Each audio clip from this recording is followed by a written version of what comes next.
It's worked so far, but we're not out yet. I wanna know what you're thinking. There are some things you can't hide. I wanna know what you're feeling. Tell me what's on your mind.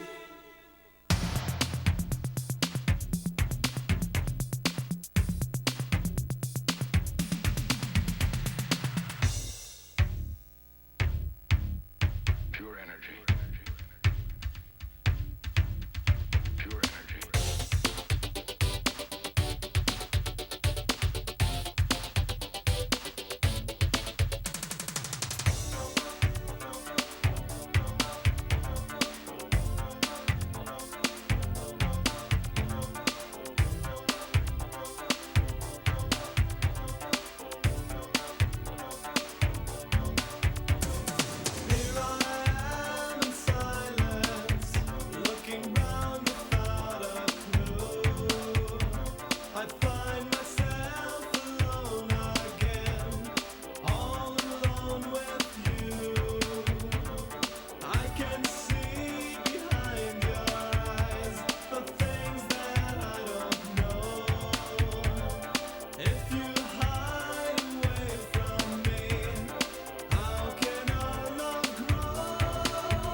Welcome to the Retro Pals Monday stream, brought to you by the Information Society. They're all who we could afford. Thanks, Rob. Someday I'll get your last name. That day is not today. Quick test here. Up. down, up, down.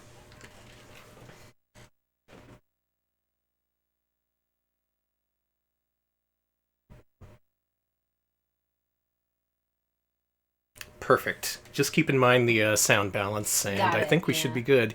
Thank you, JP Ronnie, for the sub. Much appreciated. And thank you, Tepid Snake, for the bits. Definitely appreciate it. That's awesome.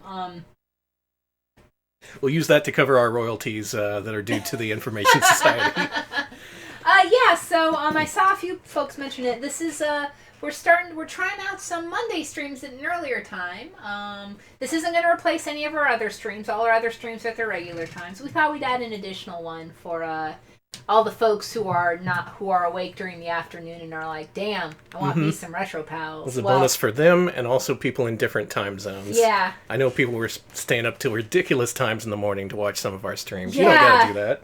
Yeah, Tepid Snake thing. We definitely want to let folks like y'all and Europe and stuff get able to catch this stream. Get able. Get able, Alex, sorry. if you'll do me a favor and swap out the disc. I was supposed to do this. I got distracted thinking about the Information Society. So what you saw was one of the pack-in discs for the Model 1 Sega CD at launch. If you bought that thing day one, you would get a CD called Rock Paintings, which was a sampler of 90s artists that included CD plus G graphics, which is a feature available with some early CD players, the CDI, Turbo Duo, and Sega CD. There's a few dozen CDs that have CD plus G graphics, but there aren't very many of them, so it's good that Sega included a compilation just so you can get an idea of what they look like. And what they look like is MS Paint drawings and shitty effects. They look like horse shit. It's great. It's great. So, the other game included with the Sega CD at day one, let's just get right into it. We've played this on the stream before. It's a game called Sol-Feace by our favorite developer, Wolf Team. Now, we saw a couple of levels of this before, but today is a special day. We'll be playing all the way through it. Game creative staff. Hey, game creative staff, huh? Mm-hmm. Alright, so what to look for as a new Sega CD owner? You're going to look for animated intros, voice acting, and CD audio. All of which are featured in this intro here. So we'll just sit back and let this play. Nice. In the distant My headphones on? approximately 300 solar systems, including our own, are under the domination of a computer life form, the GCS-WT. Having been under the cruel control of the GCS-WT for centuries, the humans unite and plan to end the oppressive control of this machine. Unfortunately, the human underground movement is detected by the Interplanetary Security Force of the GCS-WT before the overthrow can begin. CD plus G is 16 colors, that's awesome. That is so good. At a 288 by 192 resolution, systematic genocide. so not even meeting the But Sega movement CD's full had capabilities. not completely died. Oh. Let's put the name here. Edwin Feace, a scientist from the fifth Edwin planet in the Feace. Alpile solar system, managed to penetrate the security code of the GCS-WT and destroy the data in the data bank. The humans believed that the GCS-WT would be inoperable for 300 hours while it was recovering from the destroyed data. It's got to do a system update. The last hope left for the humans was to reach the planet Earth while the GCS-WT was inoperable and destroy the computer life form. Is he called With Deece this in the task Genesis in mind, version? I don't think the this starship intro's in the Sol-Feace Genesis version. left for a treacherous journey. This is CD exclusive. And yeah, there was a cartridge release here in the States for this game where it was called Sol-Feace. Got rid of the CD audio and the intro and the ending, and that's about it. Great. They did the same thing with a game called Heavy Nova, which was CD exclusive in Japan, but cart exclusive here in the States.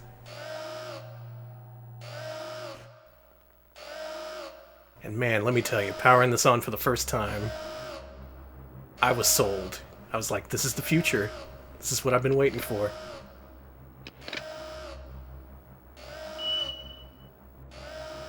The future is people putting on their safety equipment, baby.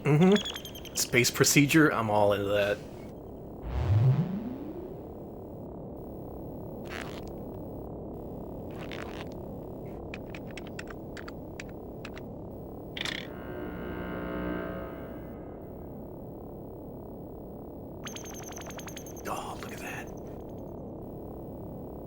could be in for a battle with the Star Garrison at 5 locations on our way to Earth.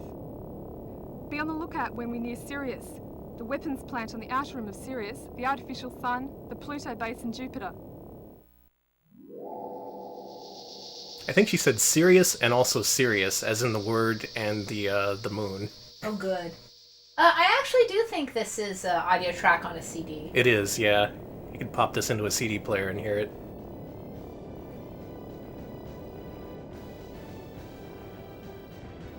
Take off. I always like that scene there where it cuts back to her and she has this awkward smile. Like, oh, I guess I should get excited for this.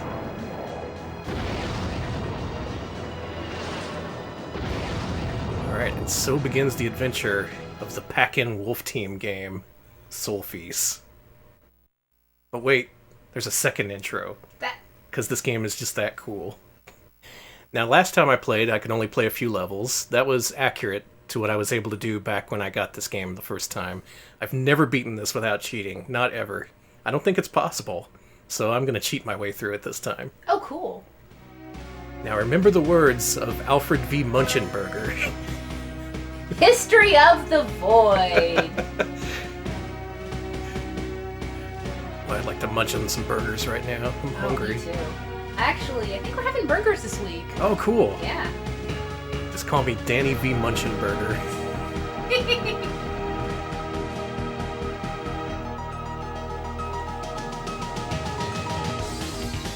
Yeah.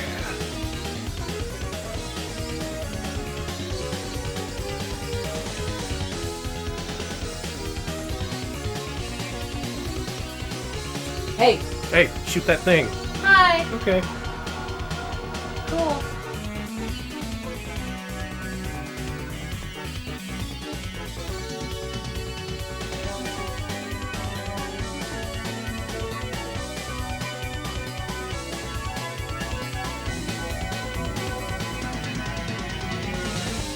Get the core. Got it. Target in sight. Cool. Blow up that spire.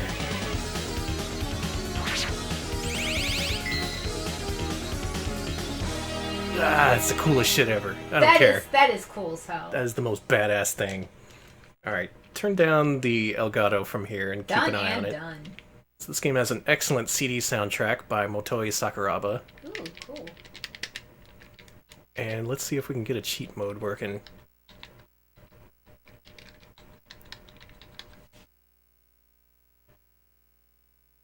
Now, what is that code? Ah, okay.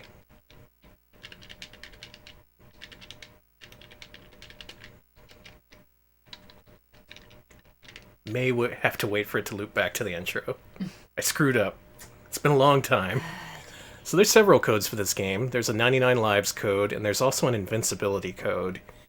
I think I can make it through the game on 99 lives. I'm not that bad at video games. I should be able to do this with 99 extra tries. Here's hoping.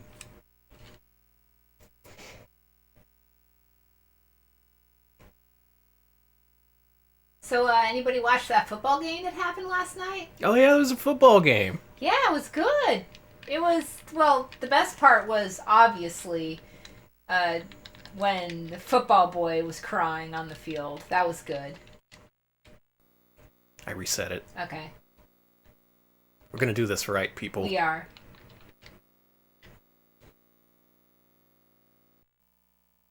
ABC, ABC, BCBA.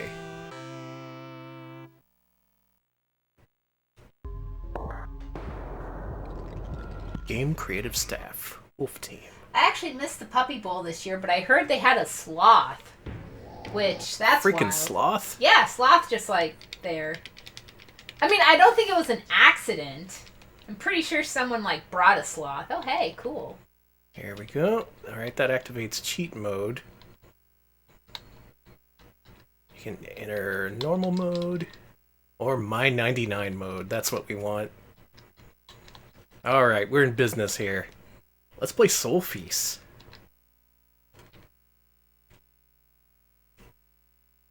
Again, also available on Genesis. Not a CD exclusive. Okay, let's turn it down.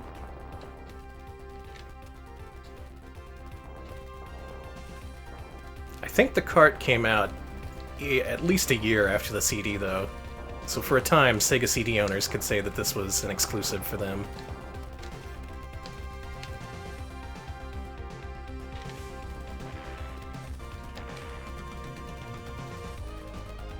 Wolf Team, not much known for their shooters. They do a whole bunch of different games. And whatever genre they tackle, they tend to put their own personal spin on it. And by that I mean making it weird and different and sometimes bad. But that's Wolf Team. You get experimentation with them. They at least try. Yeah. Yeah, some of those ads are pretty bad too. There was the only ad that didn't like seriously aggravate me during the Super Bowl was probably the Groupon ad where that like old guy got hit in the nuts, but Yeah, listen, that's universal right there. yes, That's humor everyone can appreciate. That's why The Simpsons made that joke. Everyone likes seeing a man get hit in the nuts. It's just, and if they're rich, well then, you know. All the better. Oh, yeah. I mean, that's pretty much the entirety of the Three Stooges genre. The whole, like, you know, fucking Moe gets hit in the eyes, Larry gets hit in the eyes, and an old man gets hit in the nuts. I don't think anybody ever got hit in the nuts in the Three Stooges. I think that was a little bit too risque back then. That's bullshit. Moe should have kicked someone in the nuts. I don't think there were even any nut gags in the in the live action 2015. The Farrelly Brothers Three Stooges movie. Yeah, I don't think sucked. that movie was almost good. They had a few good gags in it, and then Moe joined the Jersey Shore, and it went all to hell. Nobody wanted to see that. Oh yeah, and they announced a new, like, apparently that Cloverfield movie, they literally just announced it at that Super Bowl, and it was on, yeah, I didn't watch it. It's available now, watch it. I did not watch it, but I heard it was alright. I heard it looked good. That's fine. I've never seen a Cloverfield. Yeah, it's not really my genre, but people like. I'm glad the artists got together and made a movie. Mm-hmm. I'm glad Justin Timberlake could live his dream and perform with Prince against Prince's wishes. Yeah, I was gonna say that was wild. I'm pretty sure that like Justin Timberlake is cursed now. Like, I think that Prince's ghost would absolutely haunt A ghostly him. purple glow will haunt you for the rest of your days, Justin Timberlake. And you're gonna know why. Alright, that's level 1. That's a level that's actually beatable under normal circumstances. Level 3 is when it starts getting really tough. And I don't think I've ever beaten level 4. But I still played this a bunch, and once I found out the cheat codes, I used those all the time. That's the only way to play this game. So what I mean by Wolf Team's own unique spin on games is stuff like this, the whole jointed sprites. Whoa, that's cool. That's straight out of Ernest Evans. I was gonna say, that's some Ernest Evans shit. Mm-hmm.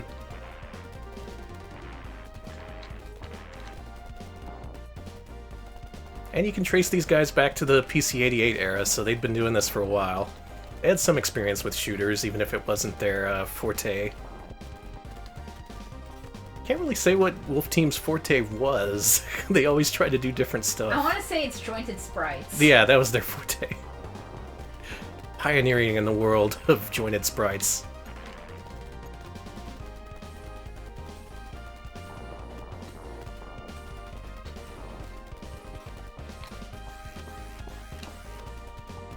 This is a neat thing. They give you power-ups, and depending on how you collect them, they affect your different guns. So I have a laser on my lower gun, and a missile on my middle gun, and a two-way on my top gun. It's a real Frankenstein ship I was right here. gonna say, your Top Gun should have a volleyball game. I agree. A little Tom Cruise should be on top of my ship, playing shirtless volleyball.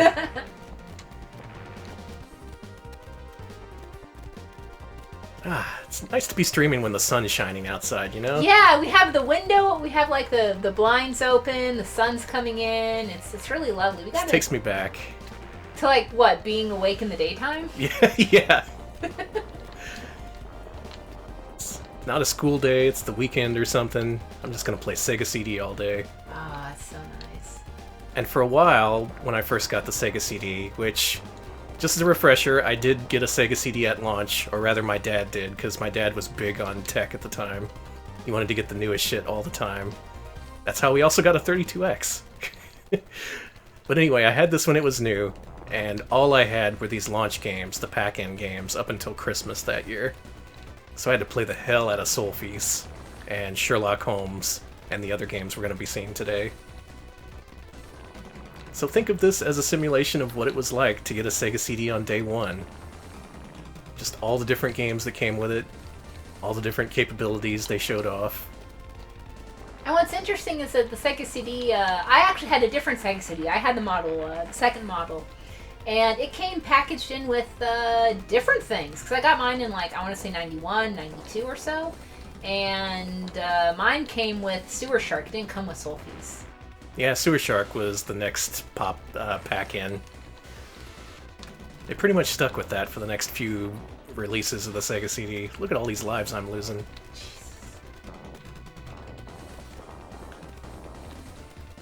Yeah, you wouldn't think it to look at, but this game is secretly very brutal. It looks hard. And having played through a few Wolf Team games, I can say this is harder than most of them. Ernest Evans, I can beat. El Viento, I can beat. This I can't beat without cheating.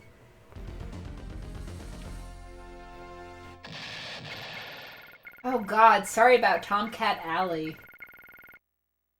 That's even worse than Sewer Shark. Oh no, Frumpelors, you got Tomcat Alley as Yeah, a doesn't that pack-in. suck? I feel so bad. That's a terrible game. That's one of the few FMV games I never learned how to play. I've tried booting it up a few times and I just cannot figure it out for the life of me. In that game, you basically just put a cursor over enemies and then you shoot them, but there's something about it I just don't get. Then again, us being fans of FMV, we're going to explore it someday, I'm sure.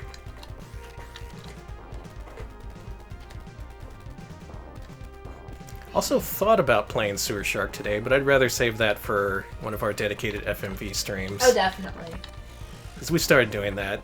Once a month, we're going to show off some FMV games. You all love FMV games, right? That's I figure once a month is enough, because those are good in small doses, much like Retro Pals itself. Ah, shit. Please consult your doctor before ingesting Retro Pals. But for sure, we're playing Sherlock Holmes today, because even though that's an FMV game, it is not exciting. Oh, it's absolutely, yeah, it's boring as fuck. Pardon me. But it's part of the experience, you know? Figuring out who to investigate, who to interrogate, Who to, ban, who to block. castigate.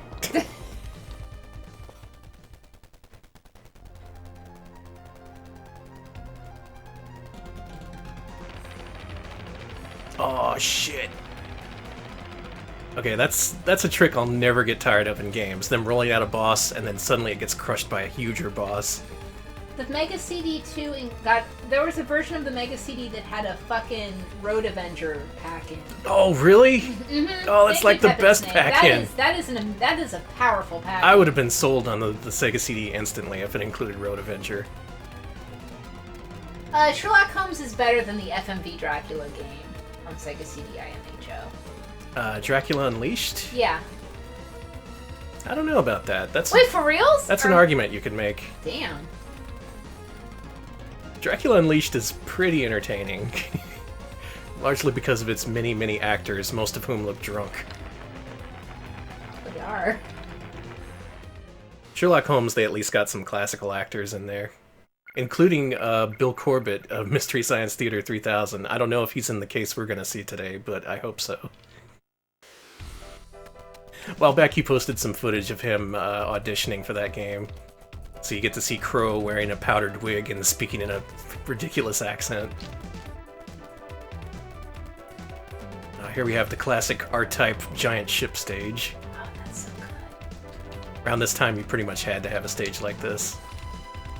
Yeah, or else you'd be like... You ain't nobody arrested. unless you have a giant ship stage. Mm-hmm.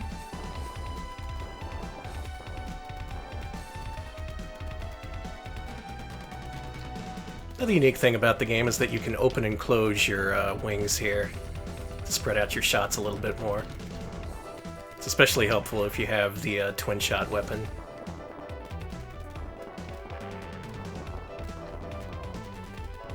Still, though it tried to do a bunch of unique stuff and it's different from other shooters, something about it just seems off. This is not one of the greats. News announcement from the opponent.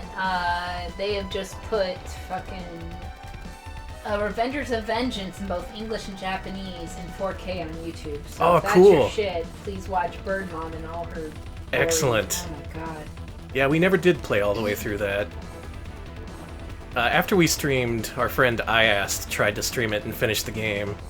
And he waited through all the in-game days in that game, thinking that the ending would come after that. Instead, it just said game over.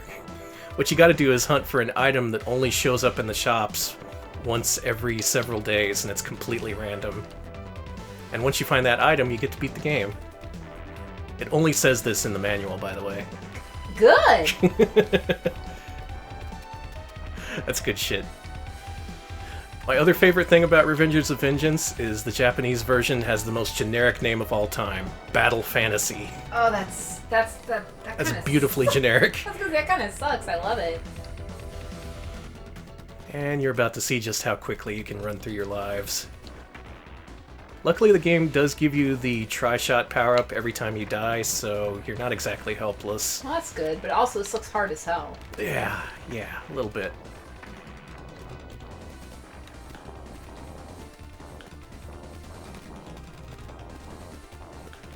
I guess, as far as early Sega CD games go, their other pack-in options were like Make My Video with Marky Mark, or Cobra Command, which, pretty slim pickings, in other words. And of course they passed on Heavy Nova, which was the right decision. But they never brought over Ernest Evans' CD. That's what they should have packed in. Agreed. That would have been a controversial pack-in, but one that I would have enjoyed.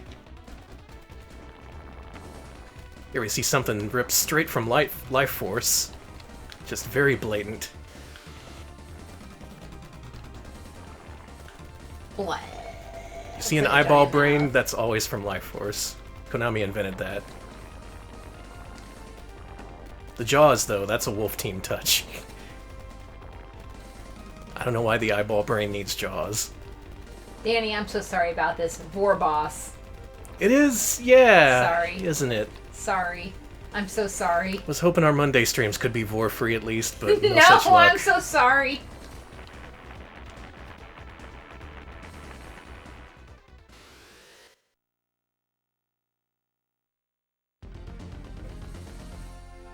Hey, Dark Wizard, and everyone else who I didn't see. I'm kind of focusing on the game here. Yeah, and I'm sitting here thinking about football. Yeah, this should be a Vor-free Monday. It should. Just another Vor-free Monday. I'm so I wish sorry. it was Sunday. That's my fun day. My I don't have to run from the jaws trying to eat me day. Oh, look at all these damn bullets. Look at them. See what I gotta put up with here? I was a mere 10-year-old child, or somewhere around there, when the Sega CD came out. God. Was not prepared for these kinds of challenges. Yeah, you want to prepare a kid for shooters, you get him a Turbo Duo. Not a Sega CD. You get him a Sega CD if you want him to be well-versed in FMV games. I got a Sega CD, baby. Hey, back then they thought it was the future. God damn it, really? You just got munched, I baby. did. We're just gonna take a life from you here.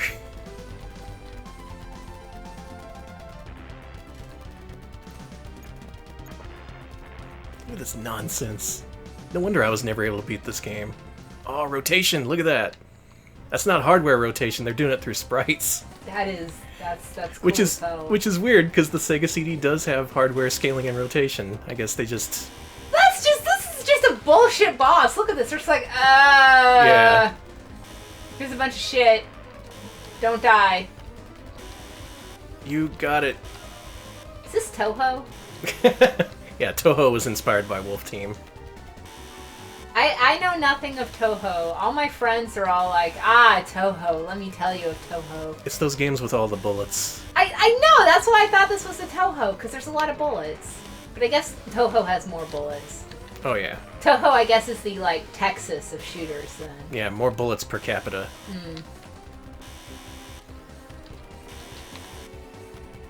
Toho, that's what I like about Texas. I don't know the names of any of those Toho, so I can't make a goof about them doing ads for Whataburger, but they should. I want anime ads for Whataburger. I want anime ads for the Texas Hammer. I want anime ads for, God, what's another Texas thing? DQ! Oh, God. Raymu here for Whataburger. When I'm not dodging bullets, I'm munching on a thick and hearty A1 steak burger.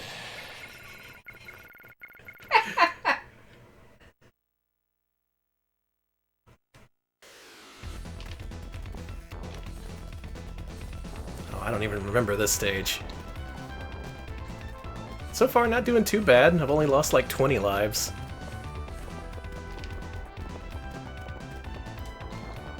Okay, so straight up, one thing about the Prince hologram at the Super Bowls, I thought it was going to be a Hatsune Miku thing instead of just I thought it was going to be a life-size Prince dancing alongside Justin Timberlake. Which would have been... It was still fucked up, by the way. I mean, it was just a giant banner showing him larger than life, which is a little bit less egregious. It was less egregious than what I thought it was, but it's still pretty egregious. Christ almighty, what is happening here? Too many bullets.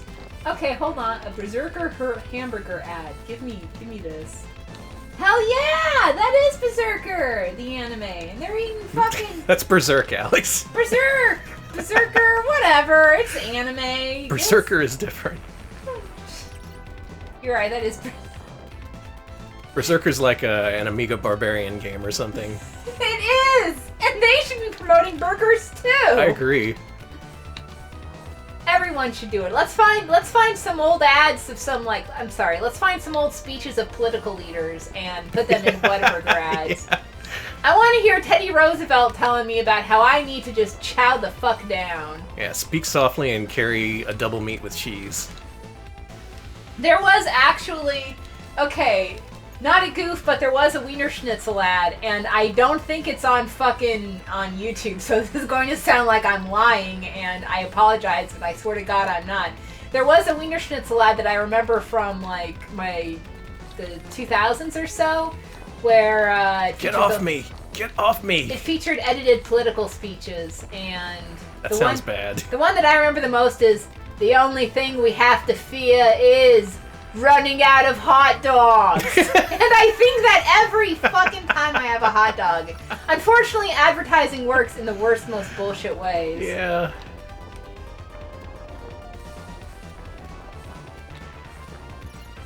Yeah, Cool Coyote. It was just an edited video recording of Prince they used instead of like a Miku hologram. Yeah. I was expecting the worst. I really was. I thought they were going to go full Tupac with him, but I guess not. Thank God. That's...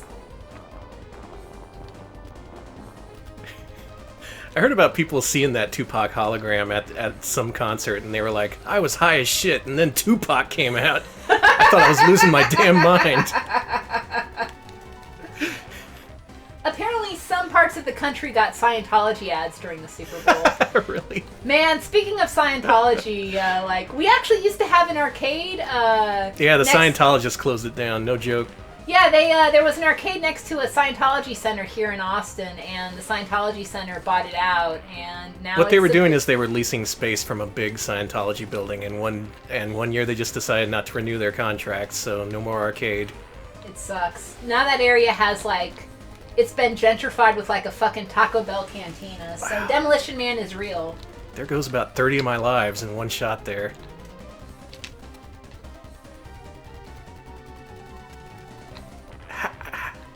How do you expect me to dodge that?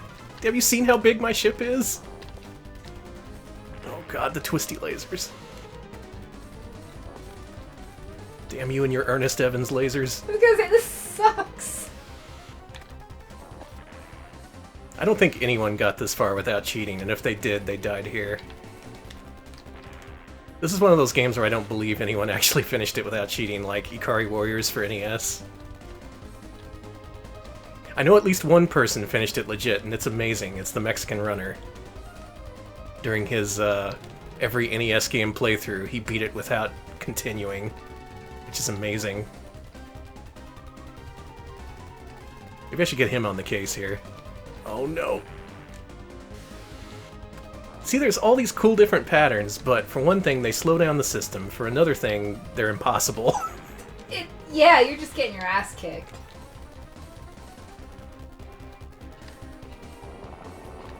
Oh my god, this guy never stops.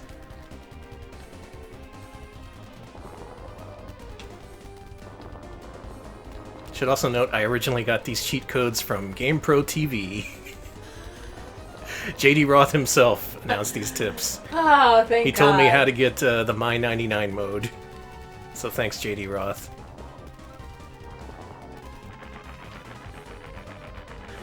Alright. Down 20 lives in that one level, but we're still going.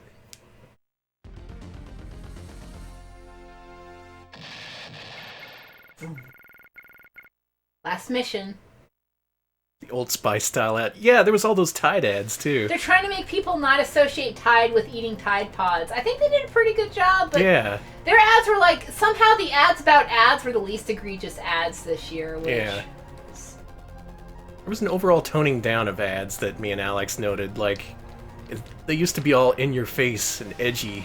And this year they were just like, Now it's hey, like, please go back to buying our products. please, things We know are... the world sucks now. Just please buy. Please consume. Please, we know. Okay, we did some research, and it seems like you all are interested in politics now. Well, here's the thing. We share them. We think your politics are that you want everyone to get along and do good, and I don't know. We just drink Coke. Listen, if we insinuate that Have a politics. Drink Coke. if we insinuate that marginalized people exist, will you drink our soda, please? We don't know. We don't know what to do anymore. Yeah, just a real scaled back approach. It seems kind of desperate to me, if I'm being honest. Well, wait, did somebody say? God. Also, I'm excited for Doritos for women. Oh yeah.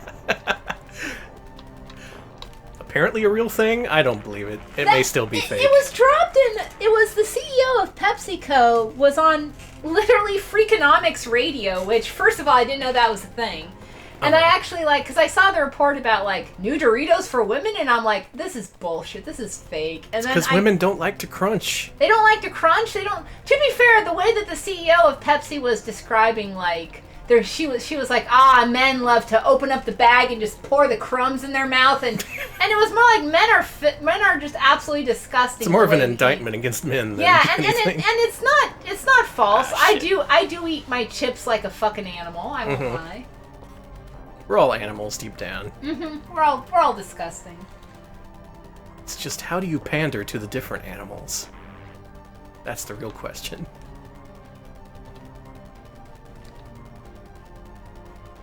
This last boss is pretty cool. That is cool as hell.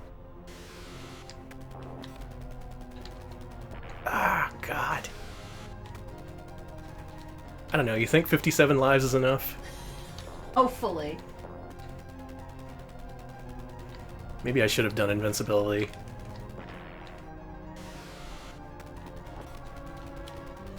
I do like their honesty in making it just straight up a 99 lives mode. It's not even the Contra 30 lives thing.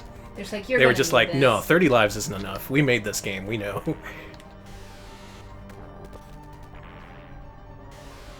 Yeah, everyone's a furry here, basically. I don't think furries eat Doritos different than I'm a furry. Don't they?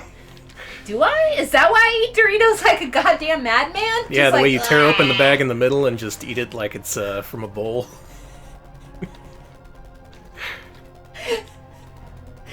We call this the Anthrocon technique. Yeah. The most efficient way to consume Doritos. Consume. Alright, I think this is the last boss. The GCSWT is now throwing pieces at me. Did they make donuts called Bro Nuts? I'm looking this up. Oh Dark my Wizard. god. Alright, so this thing mentioned in the intro is the supercomputer known as the GCSWT. So the computer is like... It's never mentioned what it stands for, but the first thing you hear when starting the game is Game Creative Staff, Wolf Team. Oh. And that's what it stands for. We're fighting Wolf Team, and we just blew it up. Is that the end? No, that's not the end. There is one more multi-jointed creature to fight. I'm doing a search for bro nuts, but I'm absolutely afraid of the results. Do incognito search. This is real. This is in Canada? This is the last boss.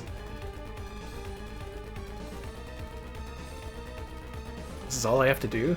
Oh, I hate these! These donuts are called like Samuel, Madison. If They you have gave names? Me, yes, Edgar. If you gave fucking Fiona, Violet, Oliver, Winter.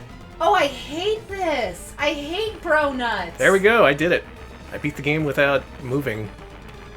Hey man, congrats. Nice. Only used up half my 99 lives. Now it's time for the thrilling conclusion.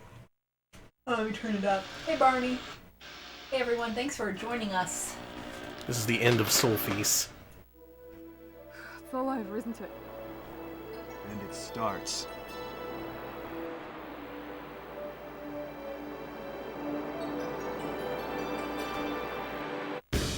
Alright, well. That wasn't There we go. That was an animated ending. About 5 seconds of one. But you get to enjoy some scaling here in the credits. So yeah, overall, not a bad shooter. A pretty technically impressive one if you're into getting lots of jointed sprites, that sort of Wolf Team nonsense. You'll see a lot of people from Ernest Evans in here, including Bug Taro here. I don't know who that is or why he chose that name, but yeah, Wolf Team games are full of bugs, you're right. I still would have gone with Ernest Evans. Everyone else would have hated it. I say it would have been a way more interesting choice than Sol-Feace. You're a clown. It's true. You gotta go with your gut, though. And my gut says, always bet on Ernest Evans.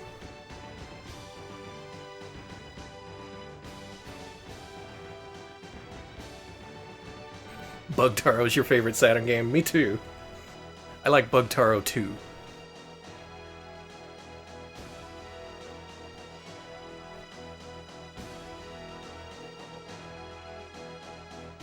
God, I haven't seen this ending in forever.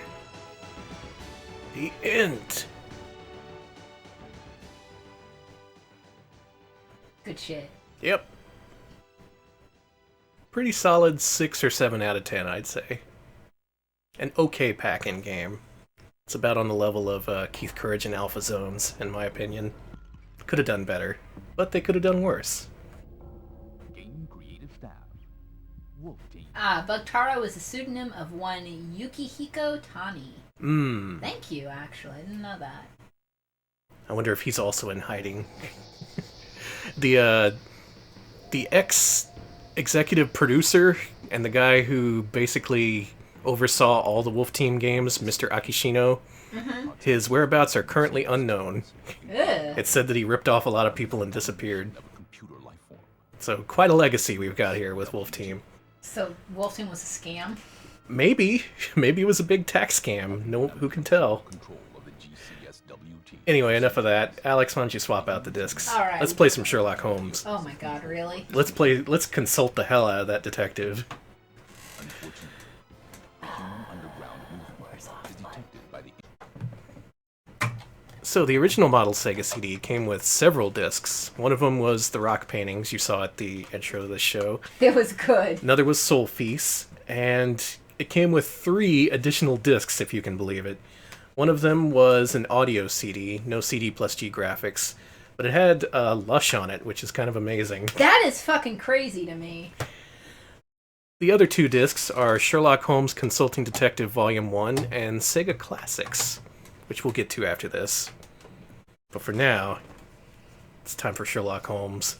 No, I put in the CD so we can listen to Lush. That's a better choice. Listen to all the hits from the 90s.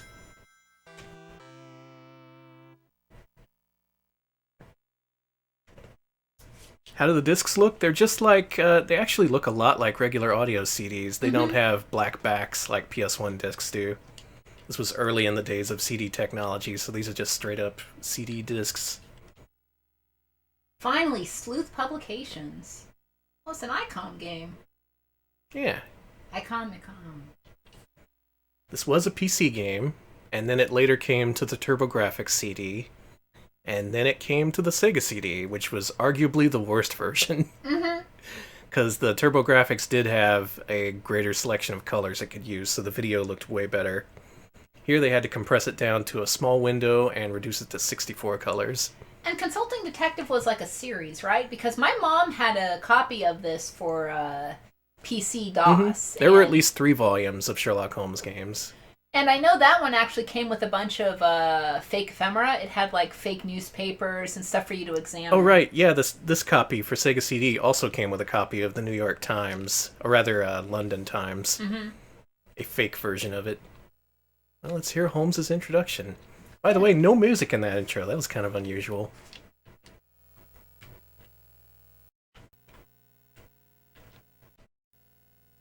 London is not a beautiful city.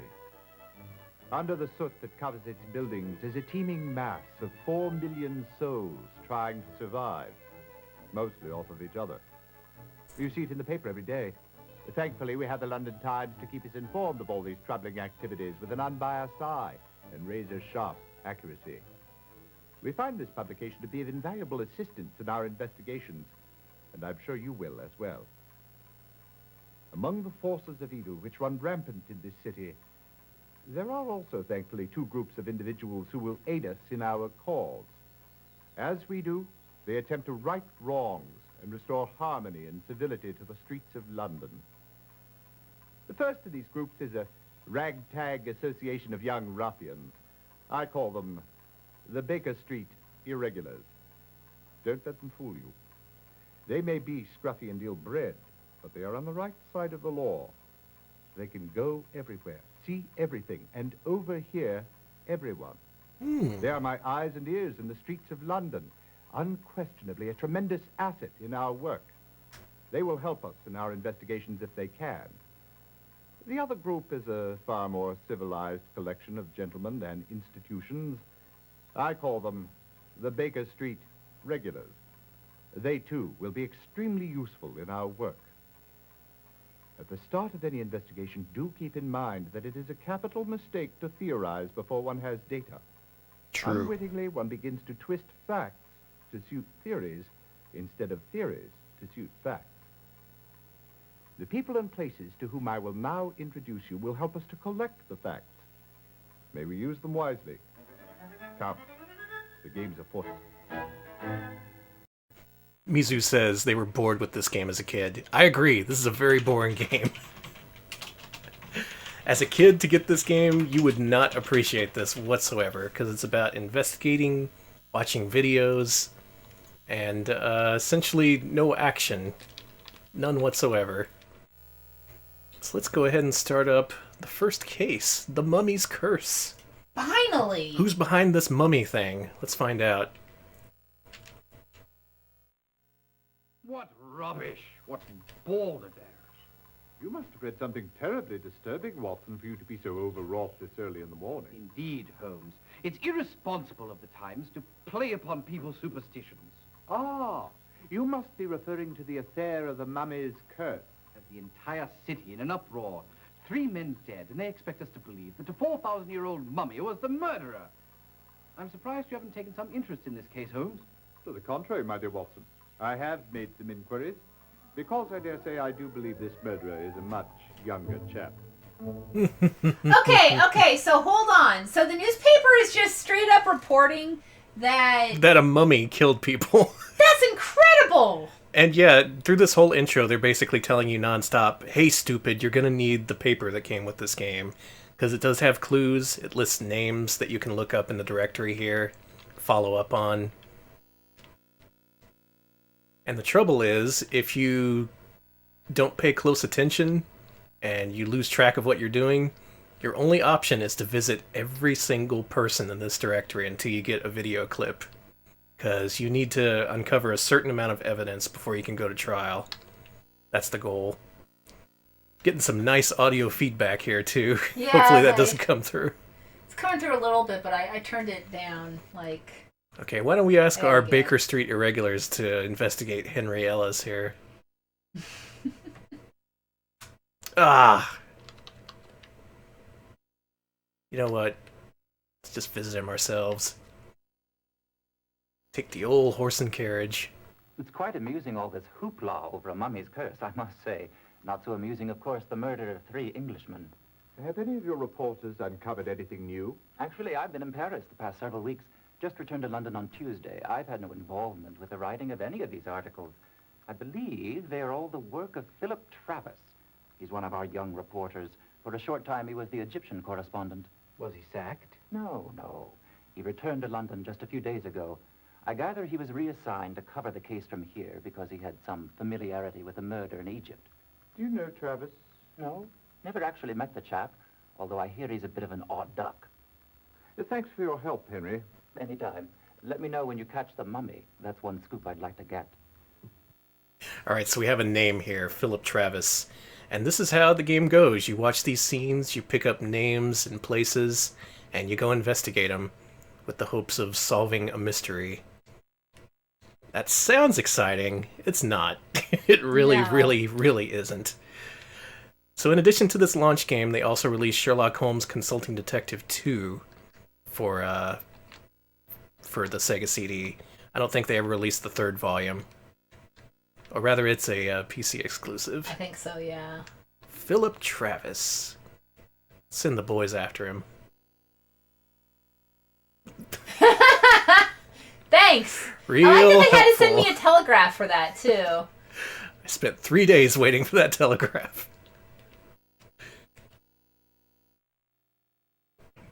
So you've been reading my articles in the Times. I'm honored. What do you think of them? Quite interesting. You've clearly been following the murders quite closely. Who do you suspect?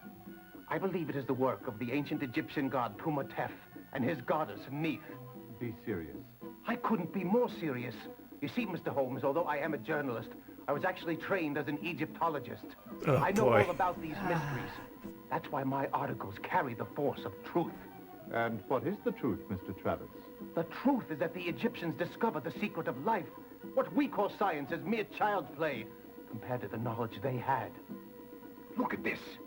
Do you know what this is? It appears to be a mummified animal of some sort, a monkey perhaps. Precisely. Write a conversation piece. I've been using it in some very important experiments which, if successful, will unlock the secret for bringing back the souls of the dead. I've been working on it, Mr. Holmes, using these tanner leaves. Watch.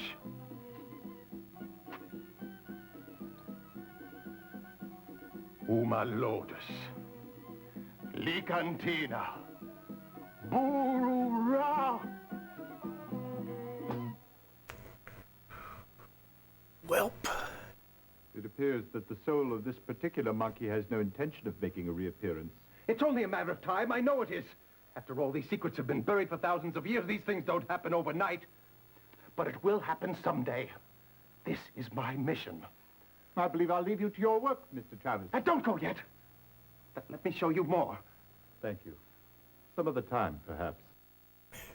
Now, I'm a journalist, but my hobby is bringing mummified monkeys back to life. Want to see? This is why they shut down Joystick. You're too busy making all these raising all these mummified critters. Yeah, and AOL wasn't good with the whole mummification thing. they were pretty upset.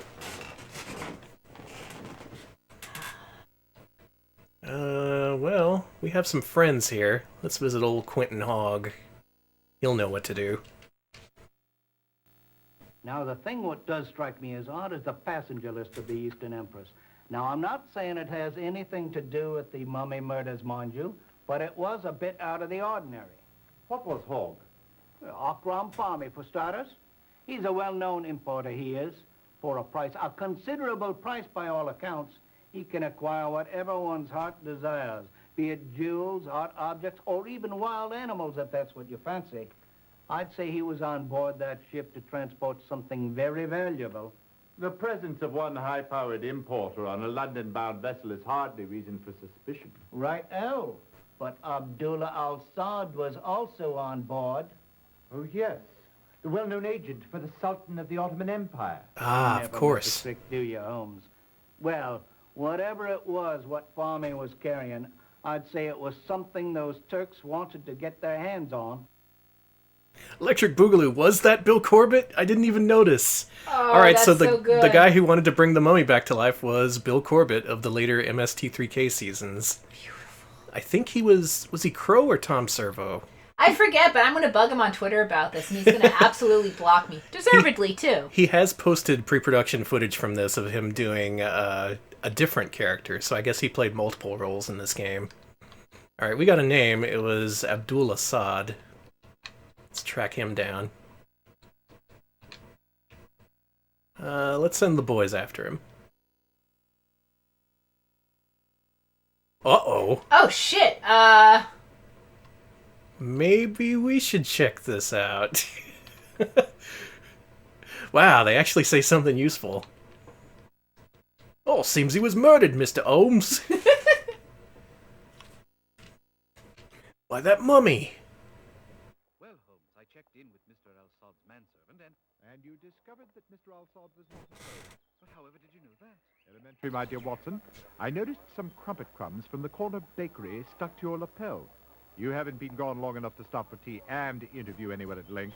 Most observant. Crumpet crumbs! Watson! You piece of shit!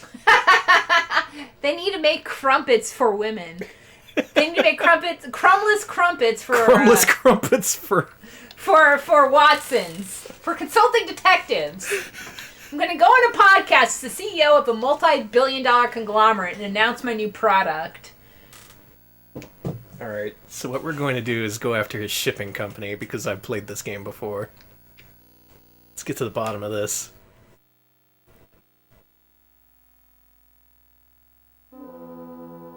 Here is a passenger list you requested, sir. Thanks. Thanks. Let's go to London University. Yeah, it turns out the walkthroughs for this game are very simple. All you gotta do is visit a certain requisite number of people. For this first case, you only have to visit 4 people before you can go to trial. So it's the easiest one. You also gotta go to... Alright, London University it is. So does this look exciting to you? 'Cause, boy, it really ain't. Give us the creeps, they do! I hate learning.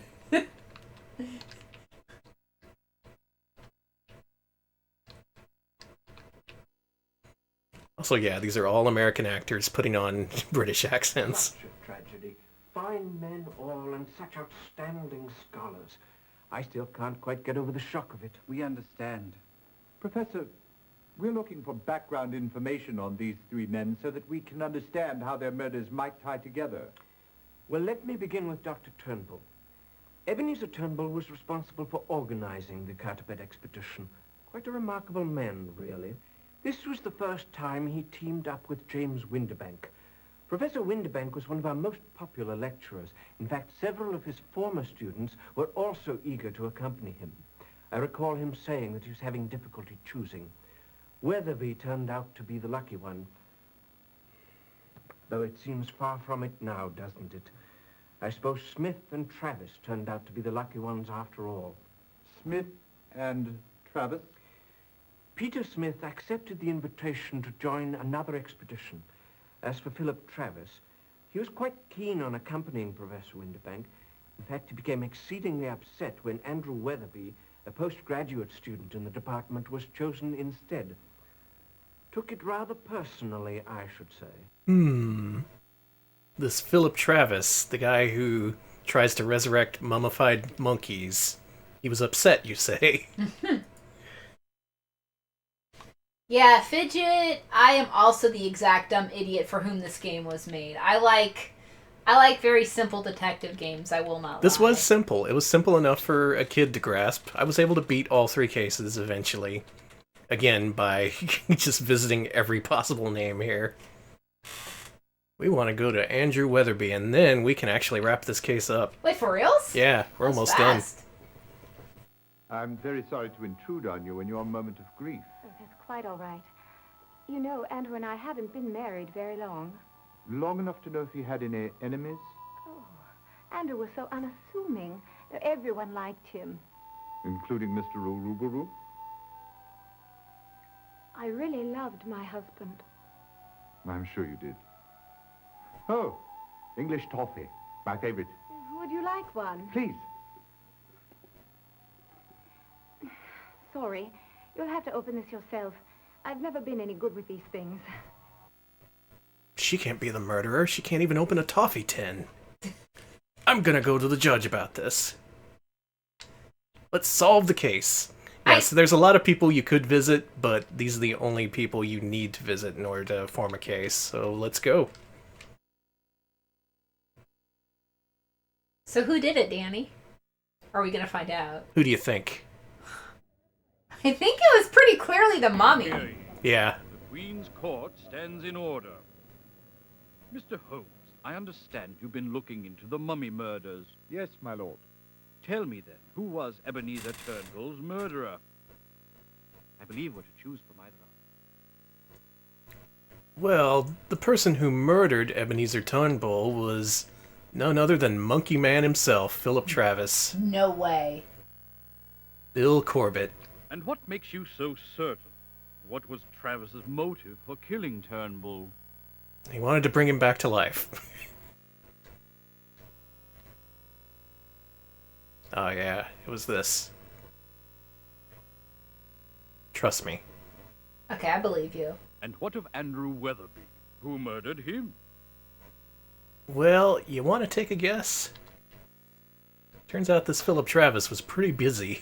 Jesus, he's just killing all over the place. So, you say Travis killed Turnbull and Weatherby? Yes, I believe he did, my lord. What was his motive to kill Weatherby, Holmes? Well, obviously, Philip Travis was upset because Weatherby was chosen for the expedition. You recall that other guy said he didn't take it too well. Ah, revenge. The oldest motive in the book. Who murdered James Windibank? The Mummy. That one was actually the Mummy. Still haven't solved that one. Pretty sure it was a mummy. Or, you know, Philip Travis. Damn, Philip, stop it! This Travis seems to be quite a busy fellow. Like you said. What made him kill James Windibank? Seemed like fun.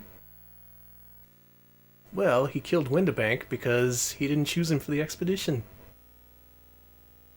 As an experiment in the resurrection of the dead would have been pretty good, but unfortunately, not the case. Damn. And that's it. We've cracked the case. Excellent job, gentlemen. You have solved the case to my satisfaction. The court stands in recess. This is how courts work. We're not going to arrest anybody.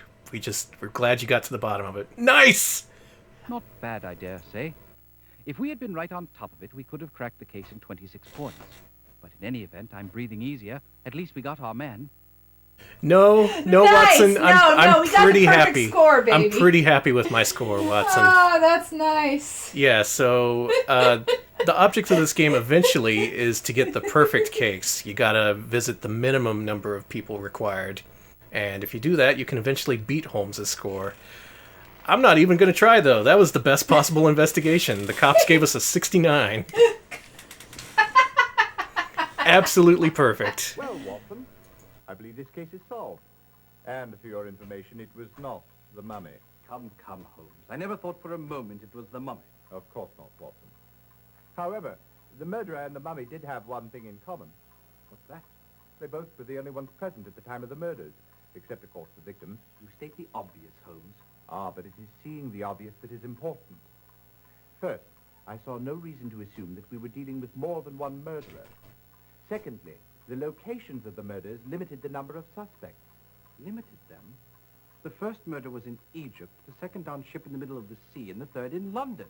You call the entire populations of London and Egypt a limited number of suspects? No, Watson. We had Dumbass. to find someone who was in Egypt for the first murder, on the ship for the second, and in London for the third. But of course, According to the newspapers, the Eastern Empress was in Bombay at the time of Ebenezer Turnbull's murder, so that eliminated the ship's crew as suspects. Thus, I needed the list of passengers who boarded the ship at Cairo. It was our visit to Jardine, Mason and Company that provided our first critical clue. From it, I learned that Philip Travis was a passenger. I then learned that Travis was the chap who reported on the first murder. He became one suspect, but I had no motive. Clarissa Weatherby, who was also at the scene of the murder in Cairo, was another possible suspect, since she appears to have had a bit of a dalliance with Mr. Uruburu there on the high seas. Oh. So I had found her motive for the murder of Weatherby, but not a motive for the murder of the others. Then whom did you eliminate? Mrs. Weatherby. Her hands were not strong enough even to open a jar of English toffee, let alone strangle a grown man. What was Travis's motive? It seems that Travis was a student in the Egyptology department at London University and had studied under James Windibank. He wanted very badly to be chosen as a member of the expedition, but Windibank turned him down. Instead, Weatherby was chosen and Travis was furious. So there you have the motive for two of the murders. And what of his motive for the murder of Turnbull? Evidently, Travis had written a vicious article questioning Dr. Turnbull's credentials to lead the expedition. Turnbull's response was quite harsh, probably powerful enough to drive an odd duck like Travis to murder. Very impressive, Holmes. Elementary, my dear Watson. Well, that wraps things up rather nicely. Yeah. Philip Travis went on a murder spree and then blamed a mummy. I guess back in the 1800s you could get away with that. Be like, mummy did it. What do you know? You don't know science. I like that the press was like, oh, sounds about right. Yeah, mummy could do Yeah, it. definitely a mummy. Mm-hmm. All right, and that is the first of 3 cases in Sherlock Holmes Consulting Detective. Maybe someday we'll get around to the other 2. They're short. They're pretty entertaining. And it turned out Bill Corbett was the murderer after all. So let's Thanks, Bill. let's go out and arrest him. Try to blame it on a mummy. I'll show you. All right, we got one final game disc that came packed in with the Sega CD. All right. And that is the Sega Classics Collection. Now, with launch Sega CDs, this came with 4 games. It was later reissued with 5 games. The additional game was Super Monaco GP.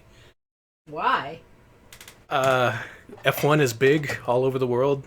Yeah, you and your sense. Super Monaco GP was pretty popular in its day.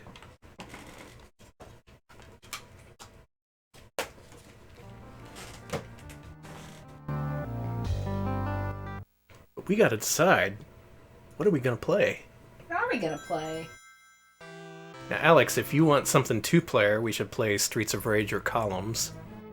I want Streets of Rage. Sega. Let's do Streets of Rage. Oh, this music! Welcome to the Sega Classics Collection, here at the Sega Museum. I'm 100 years old. Oh, God. I mean, yeah, so it comes with 4 games. They're a little bit updated compared to the Genesis versions. Let's play Streets of Rage. All right. Hell yeah. Your controller is right down there. It's unbelievable we haven't played this game on stream before. This is one of my favorite Genesis games. I'm one of those weirdos who likes it more than Streets of Rage 2, even. Oh my god. And that, I can admit that's a wrong thing to think, but I think it anyway. Mr. Wrong Think here.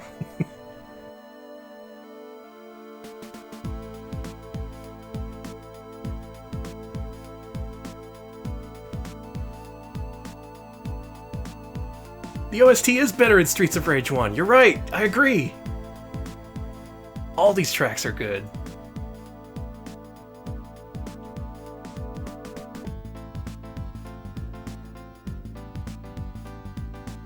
Alright, so in this game, B button attacks, C button jumps, and A button calls your police friends to kill everyone. He likes bonsai. Meanwhile, Blaze, she likes the lambada. Axel, you know what he's into. Video games. And martial arts. I got a question for Chad. Is a lambada real? Does it have anything to do with the Streets of Rage? great intro. I'm ready. You ready to kick some ass? Yes. Let's do it. I heard lambada is the forbidden dance. Yeah, it's forbidden. What's forbidden about it? It's a dance. Is it a real dancing style, or was it just like...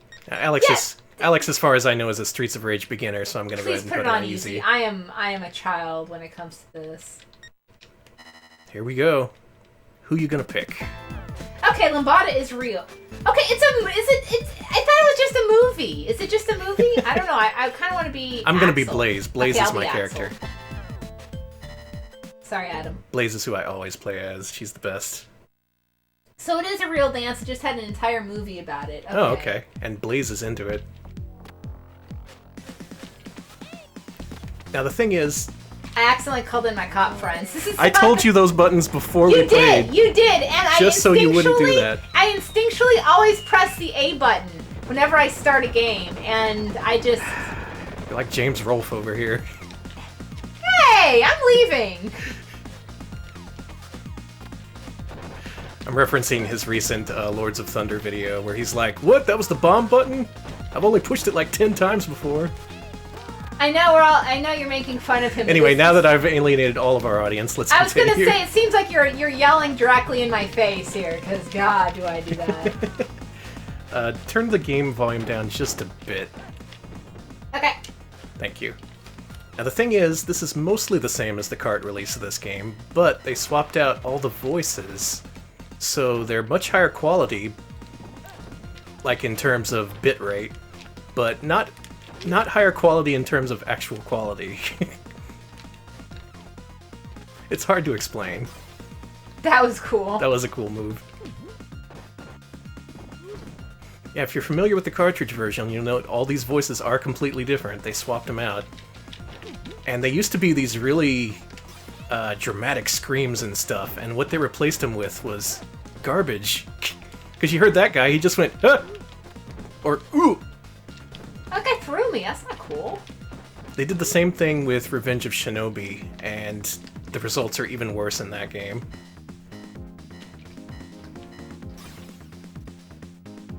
This is, of course, my opinion. Maybe you think these voices are better.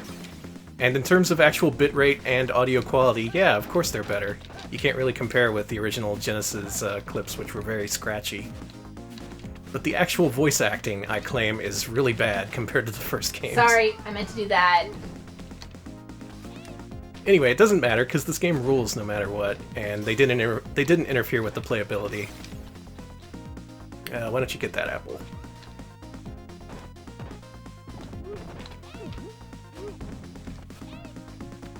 Now I like Blaze because it's really easy to toss people around with her.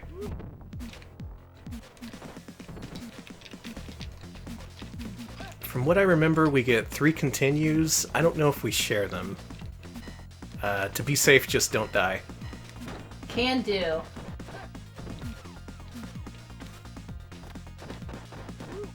God, I played a shit ton of this game as a kid. Specifically this version. I did actually have the cart version of this, and Golden Axe, and Columns. Get that meat. And then my dad sold them all once we got the Sega CD version, since this included them all.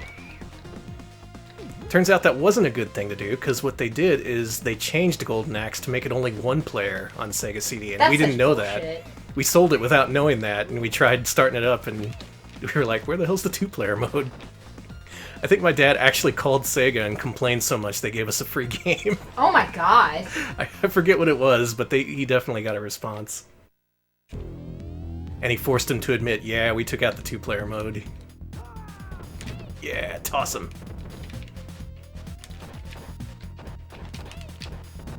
Taking down these big dudes.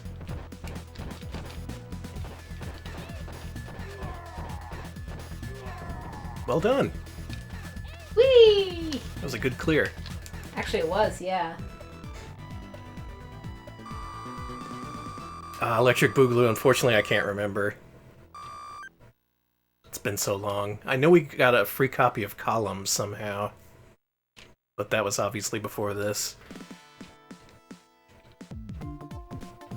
Oh, this music is so good. It's the best.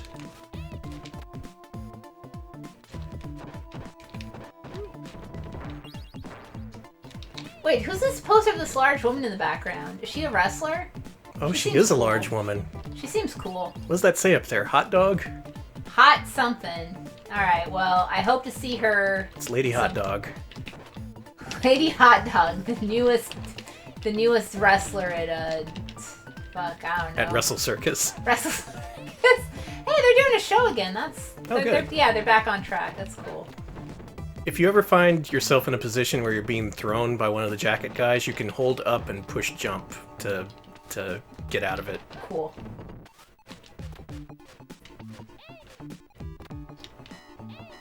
Oh yeah, Tepid Snake, I love this background. There's a lot of good details, like stuff rolling on the beach, things blowing in the wind. Apple. I guess at the time they were going up against Final Fight, and they knew they couldn't compete in terms of character size or detail. So they Jesus! I didn't like the way she screamed when I bottled her. Well, it's realistic. I'll get that one. Thanks. There is friendly fire, but luckily, if you look at your life bar, it only took off a sliver. So that's something at least. Mainly, I just really like the way this game controls. It's super easy to grab people and just beat the crap out of them. This game is real fun. This is really fun. Now, Streets of Rage 2 obviously improved on it. They added a whole bunch of different characters and new moves, but maybe it's the simplicity of this one that I like so much. Crowd control in this game is really easy. I tried to save you. Thanks. You should get that apple. You should get it. No, you... Okay, now I should get it.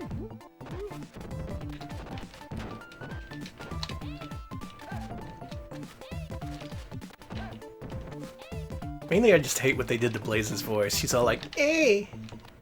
What was she like in the original? In the original, she was all like, "Hiya!" or something. She's like, ugh! Really putting herself into Just it. screaming. Mm-hmm.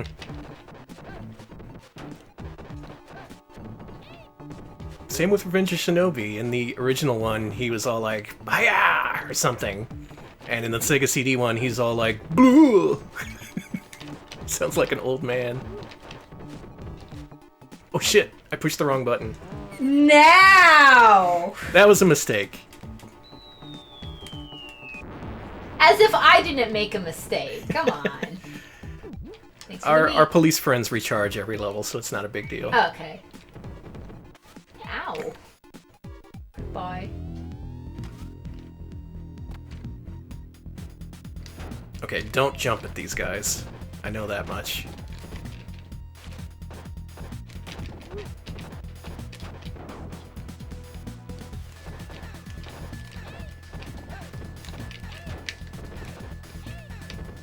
I'm just backdropping everybody. You say these you charge every level? Yeah. So you should have one. Oh, but you miss out on those sweet bonus points. It doesn't really matter. I really don't care. You know me.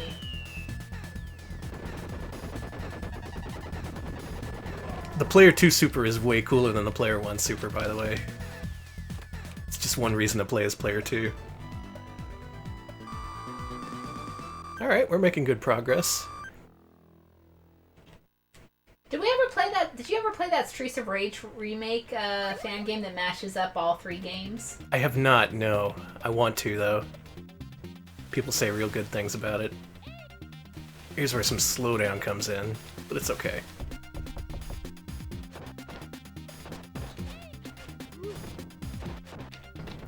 Nice, you punched him in the face and I hit him in the back with a baseball bat.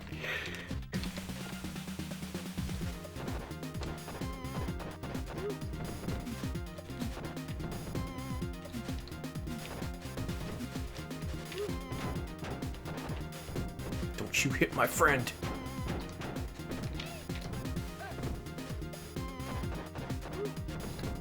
And the story, if you didn't see it, is we're all ex-cops. We saw the light. We knew the cops were corrupt.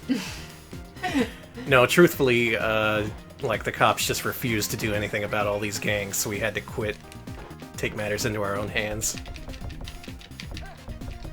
Apple. Take that other one, too. Double apple. Double apple.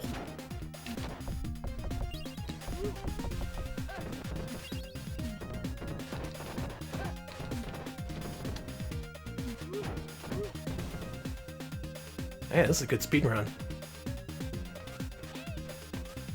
Super slow-mo.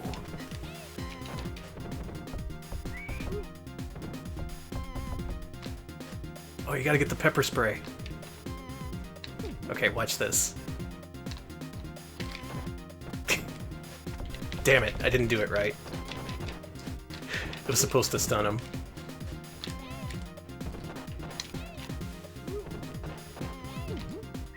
Luckily, it doesn't look like the enemies I throw can hit you. That's good. So I think that's a strategy I should use. I'll just throw dudes your way.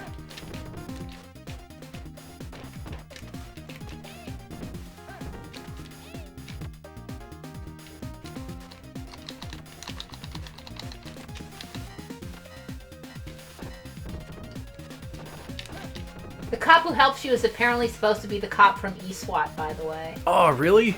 According to Tepid Snake. Oh, I wonder if this is before or after he gets the suit. Wonder if he's been demoted. And if so, why don't they just call in eSWAT? Why's it gotta be up to us? Well... We spent all this money on our own RoboCop, and you're making me go out here with a baseball bat. Nice. Boss time. Alright, the boss of this level is the Ultimate Warrior, so be careful. Oh no, this is going to be very awkward. Oh, it's two of them. I'm using my thing.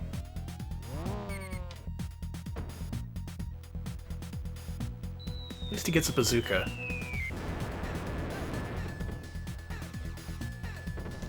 I think you can just punch in the air and you'll catch this guy while he runs at you.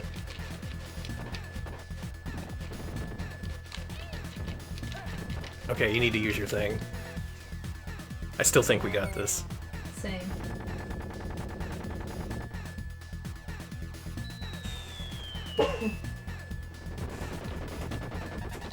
Oh, someone mentioned Rushing Beat. The Jalico Streets of Rage. Oh my god.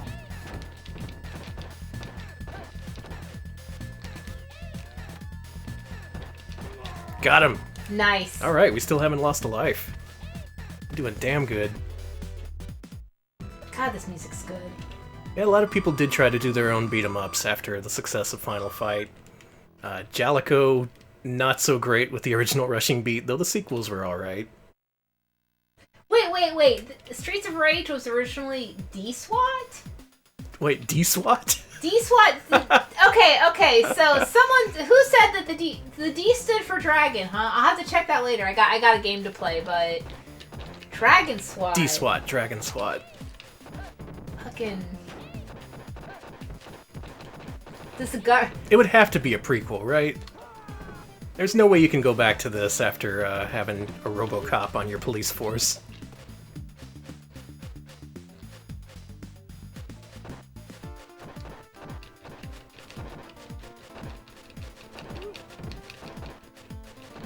The strategy works a lot in beat-em-ups. I love this song, but it's from somewhere. Is it? I don't know, part of the song reminds me of something, but I can't... Maybe someone on YouTube uses it or Maybe. something. All the Sega people on YouTube use Streets of Rage music. As they should. Dragon SWAT, that's so messed up. And how does this relate to the mysterious DD crew? That's another Sega beat-em-up. Oh, I missed with my pepper.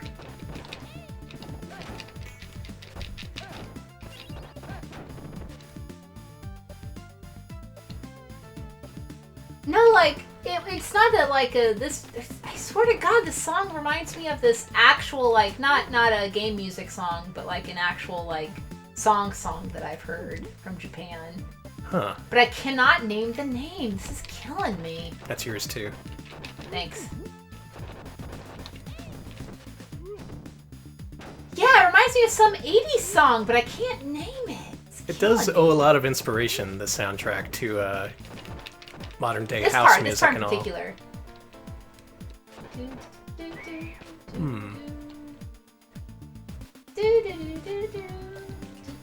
Whatever. Could be a pop song, just used as a breakdown. Maybe.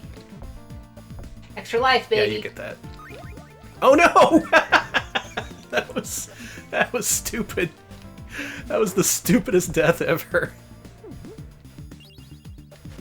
Oh, it was gonna happen eventually. Fuck it. That's too many dudes. Yes, and his D-SWAT I follow up to D-Wang for the SG-1000. A lot of mysterious Ds out there. What does it stand for? Well, it depends on the context, honey. It's probably Dick. Thanks. Dick Squad. Dick Wang. Dick SWAT. Dick Crew. It's obviously what Sega meant. Oh yeah, they're all just like, you know, those Sega execs, just absolutely hungry for the D.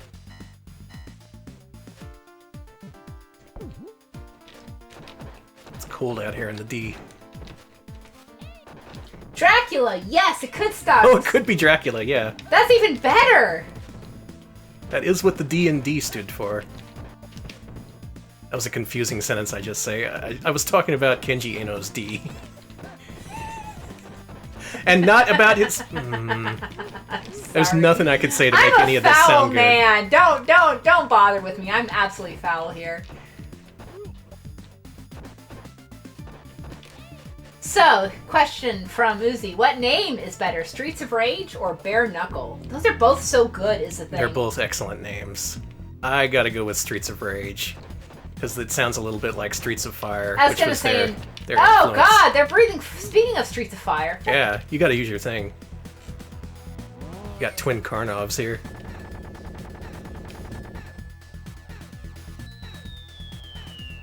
Streets of Knuckles. I wish that... Okay, so straight up, they need to make a Sonic the Hedgehog, like, straight up beat 'em up. Oh yeah, Not... don't throw those guys. They'll land right on top of you. Just knee them. Wow, that was great, Alex. Okay, stay away. I'll handle this guy. Okay, I died. Oh no! Well, we both have 5 lives now. Oh, you got another thing. There you go.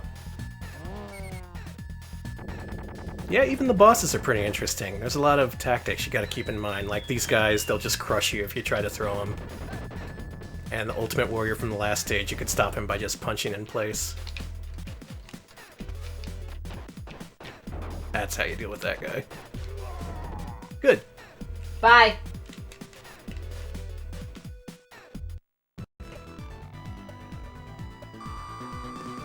Yeah, I'm not gonna fault you if you think Bare Knuckles the better name though, because that is a pretty good name for a beat 'em up.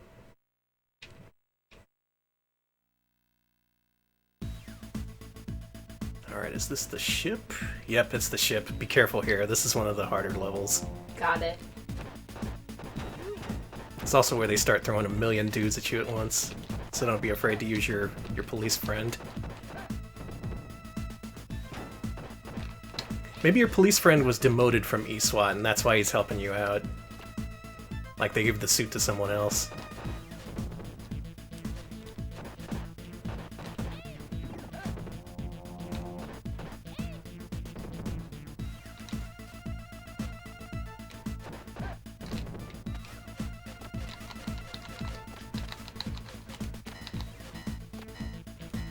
Oh, but look at all this stuff. Alex gets the gold. Get that apple, you need it. Okay, you get the pepper spray. Throw it at a dude. Oh, he dropped it. It's probably I got so mad I accidentally pressed the button, yeah. Hey man, that guy made me drop my pepper spray. Can you, like, kill him? Yeah, Sonic the Fighters is more of a just fighting game. I want one where it's just like the mean streets of Mobius and, you know, Yeah, Sonic exactly. Sonic and Tails and Knuckles and I don't know, make it with a bunch of characters. Make it like 4, 5, 6 co-op. Why not? Just go nuts. 6-player co-op. Make it themed to like the Sonic comic, all dark and whatever. Mm-hmm. Would a beat 'em up work with more than 4 people? You typically see they cap out at 4. Yeah. Well, I guess maybe we X-Men could cap out at Arcade 4. did 6. Maybe if you had some kind of double screen game, you could get 8. I guess Sonic Unleashed did have brawler segments, but I want like 2D, like classic. That game was bad. I know it has its defenders, but it's bad. Sorry, didn't Alright, mean these to- ladies, they'll collapse to their knees if you punch them, but if you have a baseball bat, you can skip that. Bye.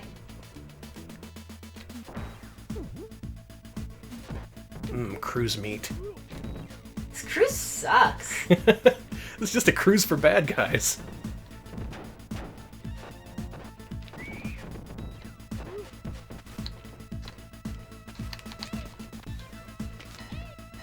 Hey.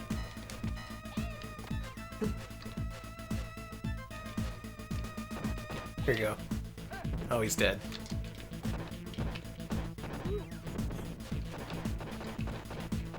Nice double teaming going on here.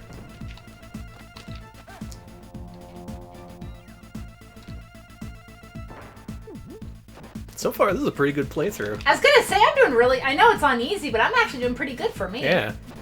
Shout out to Alex. Oh, sorry. This is the thinking man's brawler. Then why am I good at it? I am not a thinking man.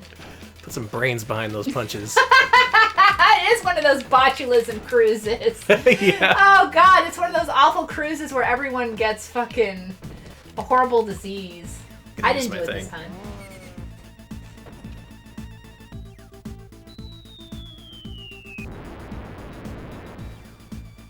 By the way, a cruise would be the worst place to get some kind of stomach disease.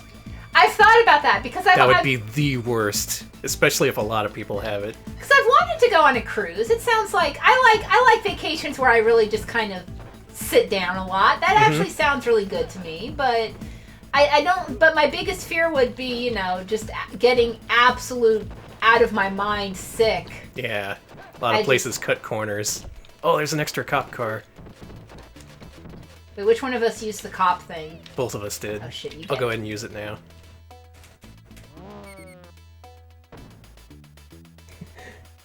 Yeah, you're right, Kutang-kun. Hybrid Heaven is the true thinking man's brawler. That's a game we gotta play on stream someday. Ah, the rare Konami action RPG brawler.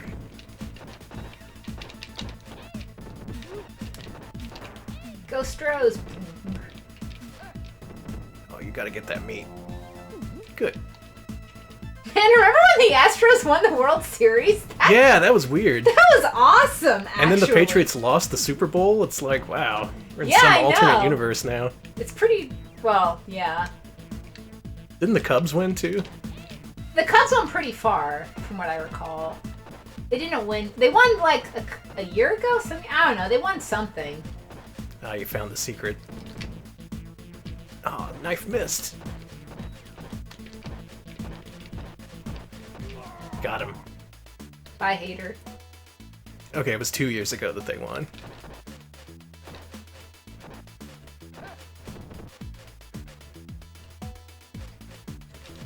Yeah, having played this on normal, I can see a lot of differences from easy. Like those juggling enemies we just saw who throw axes at you. They usually show up in, I think it's level 3, but we didn't see them. No, I saw one earlier. Oh, before really? The cruise, yeah. Okay. What was that? If you kick, you can actually leverage holding your partner. Like, let me try it. Hold still. Now kick. What is kick? It would be the attack button. Oh, I was just kind of sitting in place. Ah, well, whatever. Well. Yeah, fuck that guy. Hey, stop throwing fire, dipshit. Throwing fire on a cruise? Yeah, he's one of those entertainers who wanders around. Can we do a themed cruise? Like, you know how they have, like, wrestling cruises and, like... there's a Disney cruise that's doing, like, a Star Wars-themed cruise. Can we do, like, a RetroPals themed cruise? A Kusoge cruise? Kusoge cruise! Kusoge cruise! Alright, prepare to be frustrated. This boss is really tough. These ladies dodge almost everything you can try to do.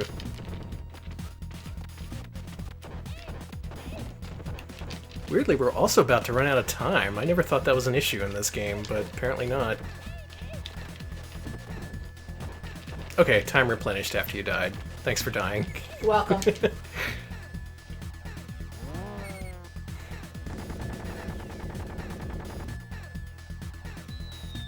Platformer cruise could be good too. Just set it up as a real-world platformer course. Set up a Ninja Warrior course on a cruise ship. There you go. That sounds like just a terrible idea. No, it's great. We'll give everyone botulism and then make them do a Ninja Warrior course. I hate this.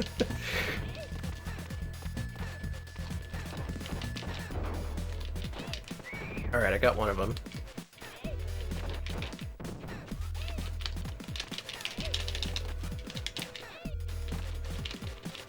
Gonna punch in general direction if she's... God damn it! Yeah, they're tough.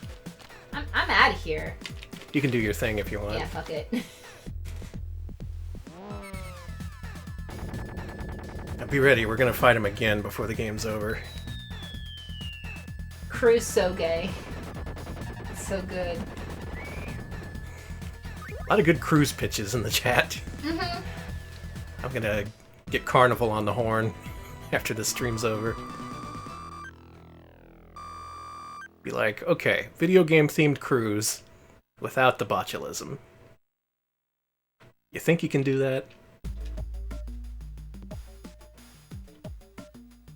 Oh yeah, the factory. Don't get crushed here. I'll tell you when there's crushers coming.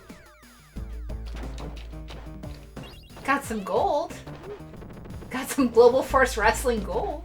Pure strain gold.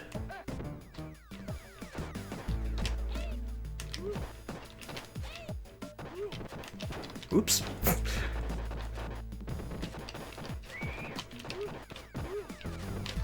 Maybe we can make our own cryptocurrency. Kusoge coin. And then turn it into a cruise. Yes! Sorry, I'm stuck on this cruise idea. I am too, it sounds fun. The cryptocurrency cruise. Man, Navigator has the right idea. Them and their cosplay cruise. Didn't you like... Okay. This is an afternoon stream. No one's gonna hear this. Oh yes they are. Navigator. There's 71 people watching. That is NAVGTR, the people who Retsa Play make fun of all the time. They have an annual cosplay cruise. Though not this year. I didn't get an invitation this year, so I don't think they're doing it. There, I got crushed. Don't stand under that. Thanks! Anyway, I'm still on their list, so they sent me a poll for what their game of the year should be. Nier Automata was not on it. It was in a lot of other categories. It was in other categories, but there were 20 games up for Game of the Year, and it was not on there. Pure bullshit. Meanwhile, there was like 10 PC games no one's ever heard of on there, but not Nier. No, Nier can't be Game of the Year. You gotta think about it too much. Oh no. I ain't gonna think about fighting Karnov, though. Yeah, Tepid Snake, George Wood strikes again. He didn't like that the robots made him cry. He's like, if you like Nier Automata, you are stupid. I know it sounds harsh. Use your thing. Thank you. Also, their other categories were really stupid.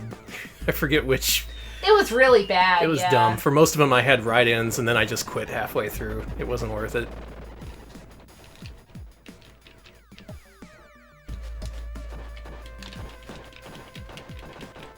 Yeah, there you go. Alright. That could have gone way worse. Get a meat. You get a meat. I'm trying. I'm being slowly taken away. But yeah, Navigator, get your shit together.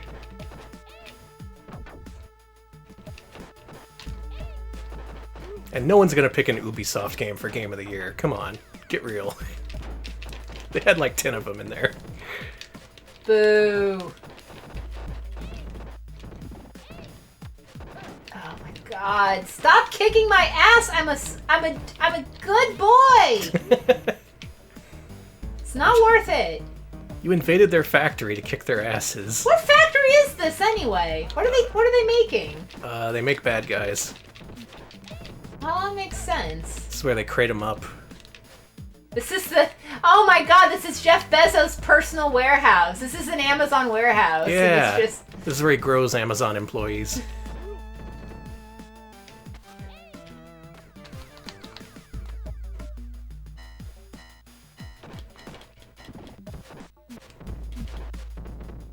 Sorry to get a little controversial there. I have strong feelings about Nier.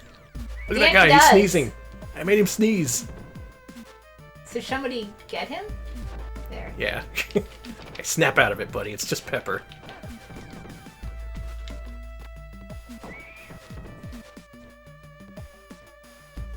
Yes, Jet Scarf, this is a monster factory. A literal monster factory. Now, if you're slick, you can make these things crush the bad guys, but it's I'm really not slick. It's not worth it.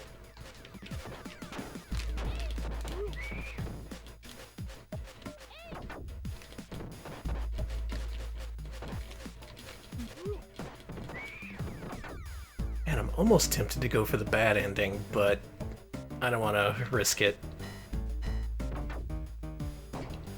The bad ending involves a lot more gameplay, and I'm worried we'll run out of continues. Ooh, extra life! Gimme, gimme! Oh yeah, you should get that. Thanks! As I throw you on the conveyor belt. Alright, pick up your baseball. I mean your pipe. It's kind of hard to see. There's actual sun shining on our Yeah, the sun's faces. actually glaring instead of just like the desperate darkness of night. Retro Pals. We usually stream under the desperate darkness of night. Retro Pals. Yeah. The darkness of night. Hey, this works. Nice. Thanks. Wait. Oh, got him. He just stabbed us by walking into us. That's bullshit. Yeah. He knows our one weakness. Knives. Finally, God. Alright, that worked out.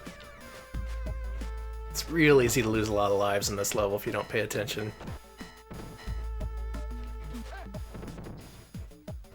And I'm gonna have to be really careful about not throwing you in the next level because it's an elevator. Oh no. Why don't you get that one too? And this meat. Oh no! Oh, my shenanigans almost got you killed. I did it though. Yeah. Alright, we're in really good shape here. And I've got a cop car. Yeah. Hey! Yeah, we got the bazooka cops on our side. Those are the best cops to have on your side. The cops with the biggest weapons? Yeah, I'd assume. Mm-hmm. Boy, thank God for police militarization. Danny.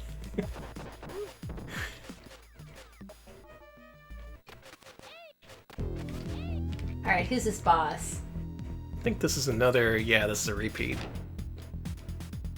Not risking it. Yeah, Electric Boogaloo, I'm waiting for that Cybermania comeback. It's been 20 years. We lost Leslie Nielsen, but JTT is still alive, as far as I know. Well, that's good. Yeah.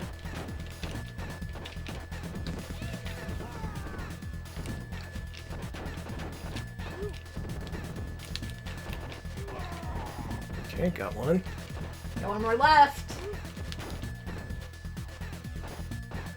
Got him. Yeah, we're a good team. Me and my dad used to get into a lot of fights when we played this, usually on the next level. All the best beat-em-ups make it possible to screw over your partner.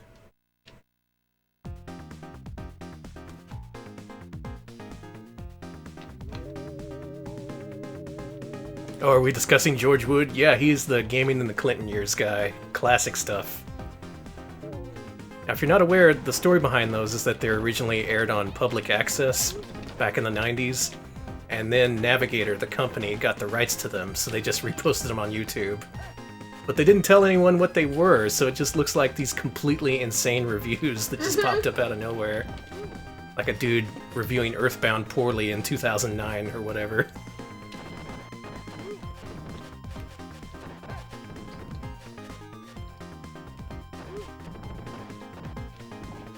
See, back in the 90s, you could make jokes about front-loaded anvils.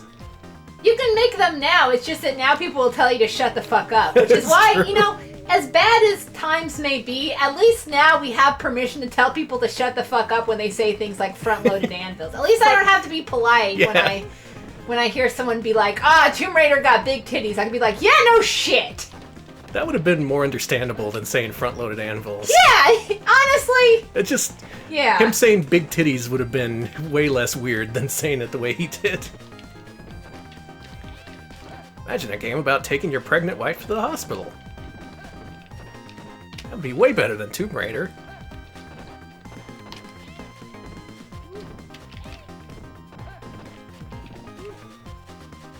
Alright, we're doing good. Let's throw away this knife before it hurts someone. Oh, good. Safety first. Yeah. You look so cool up there, I'm not even trying it. I'm I know. like, you have a good time. I'm the coolest. I'm gonna use my thing. Cool. This is my favorite use of the policeman here. It actually it shows you, it's scrolling down the whole building and then it cuts way back up. That is good as hell. As ridiculous as possible. Okay, you also have a... Never mind. You're good. Damn. I didn't realize I was near death. Stop throwing me, bro. Oh my god, this sucks. This sucks. There are too many. I got him. Okay. I got one too.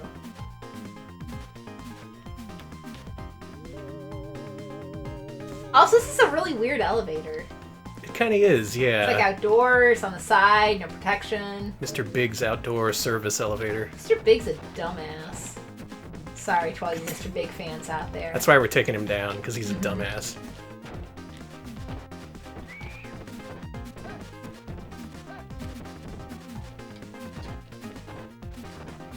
Yeah, OSHA would not approve of this. Oh no, don't! Okay. We're live!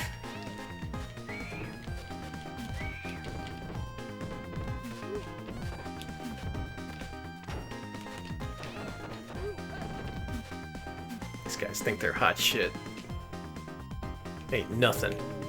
Gonna take down their boss. They look really cool doing it. Look at that skyline back there.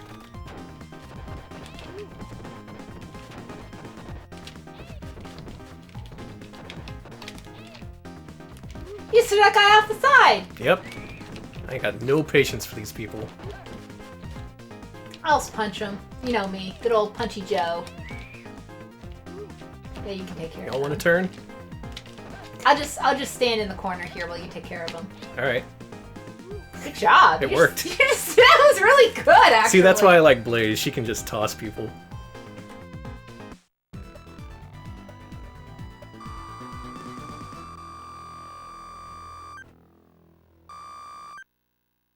Oh yeah, Yodel, it's an extra wide window cleaning unit. For safety. That is what that is, actually. That is a window cleaning unit. Yeah, that does God. make sense. Alright, last stage. Think we can do this? No. Excuse me. He's throwing serving tables at us. That's pathetic. That's just pathetic. You can do better than that.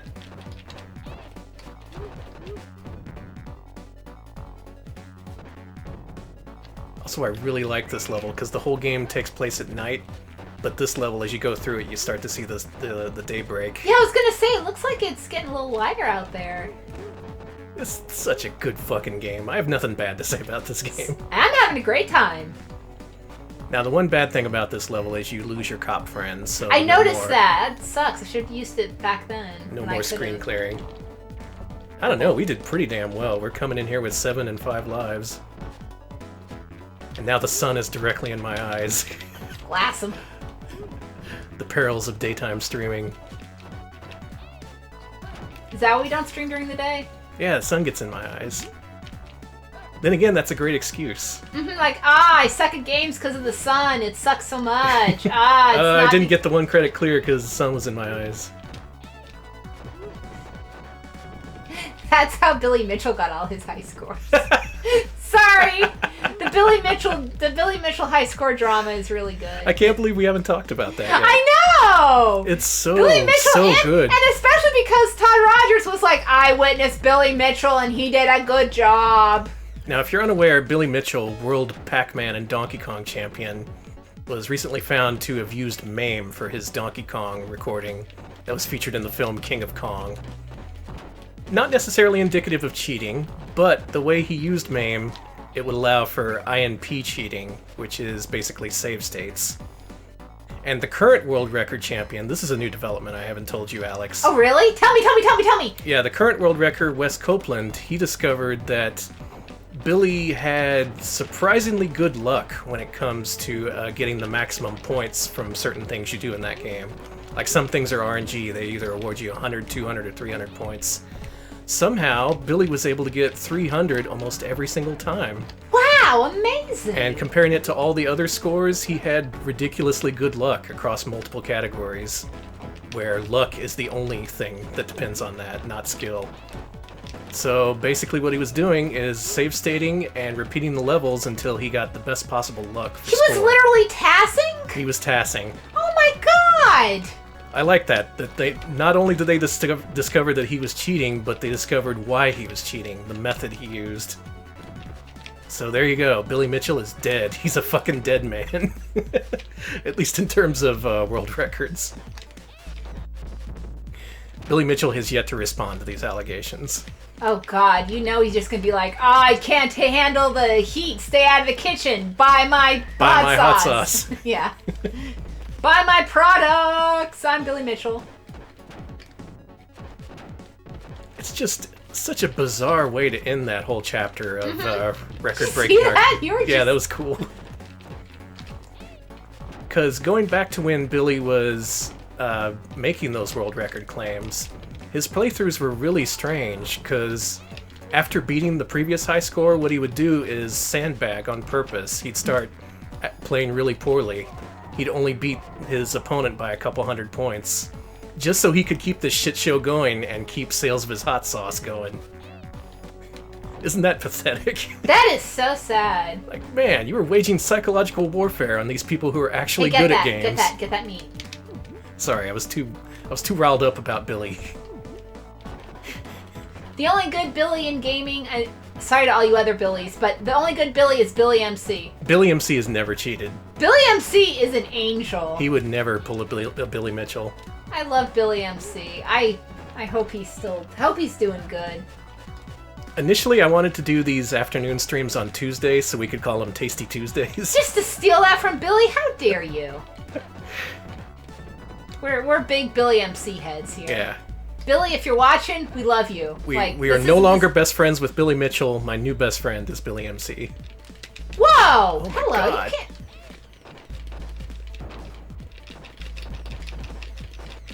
Alright, we got these guys. Oh no!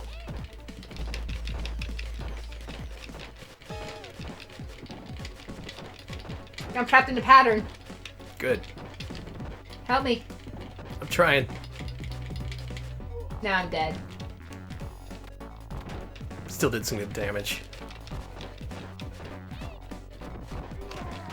Alright, that's one. And that's the other. Alright. Goddamn Billy Mitchell. I hadn't even thought about him today. Yesterday, it was either yesterday or the day before the big reveal came. One Popsicle is on Twitch. I'm so happy! Oh, really? That's the best news I've ever heard. Does he stream? Does he stream? I'm gonna follow him. I'm happy. I'm glad those guys are around. You know why? Because that's what we need more of in streaming. Less like... They're genuine. Yeah, exactly. Less like, ha, I'm an ironic, angry guy or whatever. Like, hi, I'm here to promote my brand. No, Billy MC just wants to play games. Yeah, bless them. More earnestness in streaming, IMHO. Sorry. I was trying to get that lady. Man, this was a Streets of Rage playthrough, and now it's just a pro Billy MC propaganda stream.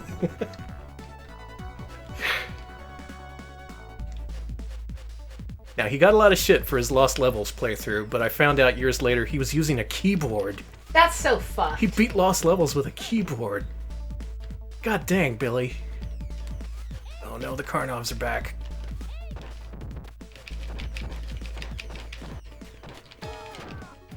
You tried to throw him. Hey! Got him, you got him, you got him. Damn.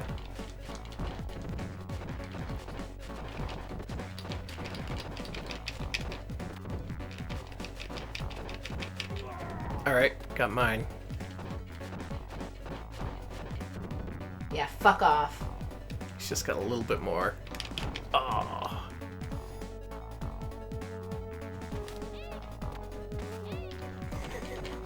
Dummy Dirt Paws missed out on Carnovember. Is that a thing? Do people just play nothing but Carnov in November? God, that rules. So I missed Sorry. it too. Get that Oh meat. God. Oh, I needed that meat.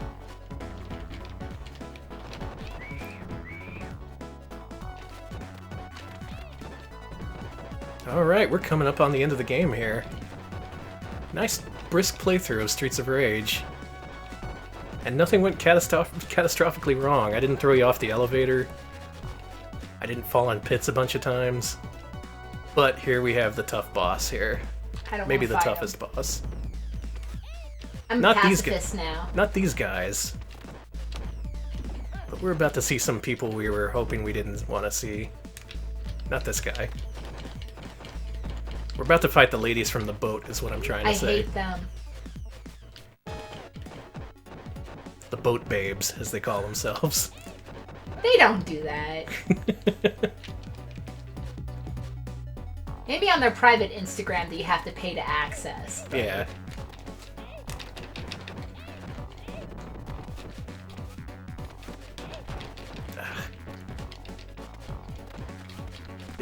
They dodge everything. I hate them. They are rude.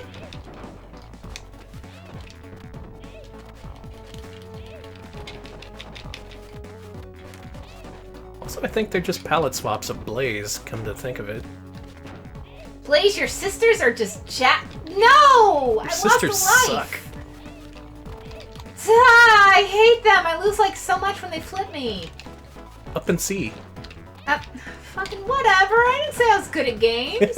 Up and C. I did. Yeah, there you go. You did it. I did? Okay. Yep, you found the secret. Help me with Yeah, her. there we go. I'm just gonna... There. Nice. All right, one guy left. Mr. Big. The sun is shining outside. We've beaten his criminal empire. Let's say no. You can get a bad ending depending on what you say here, but let's go the safe route. And yeah, Kuten, it's up in C to dodge throws. Now what you could do to get the bad ending is one player says yes and the other says no, and he makes you fight to the death. That's actually cool as hell. Mm-hmm. And the surviving player can get the bad ending.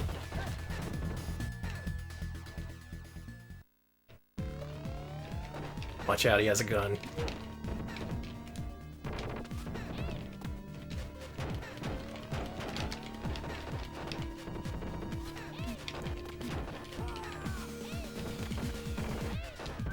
Damn.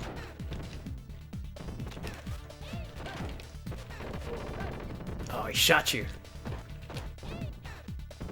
You're saying it should be illegal to shoot me. I agree. Got one life left.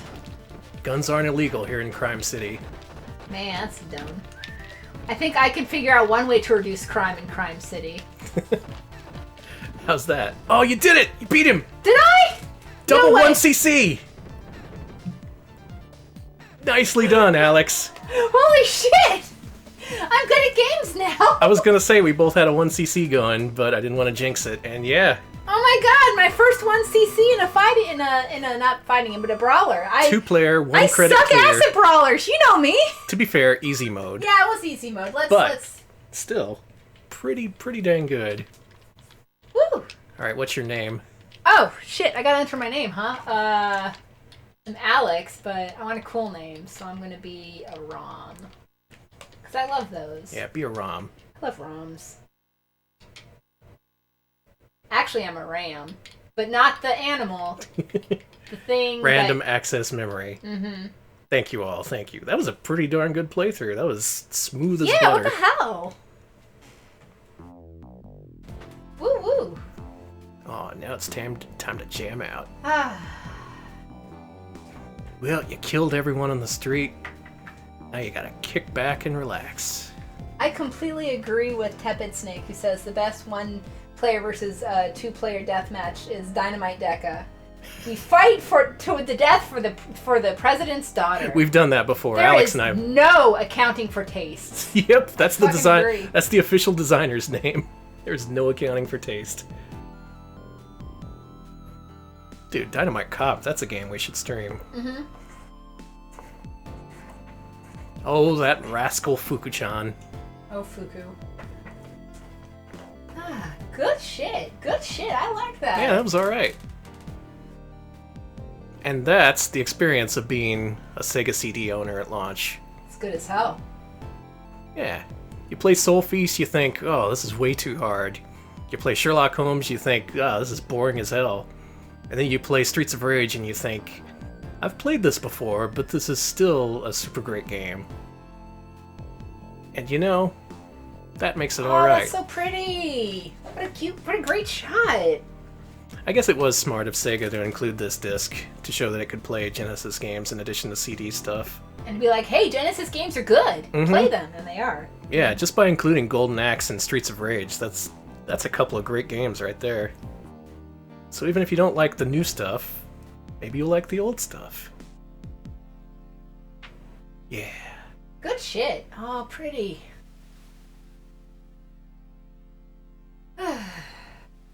That was an excellent playthrough. Nice work.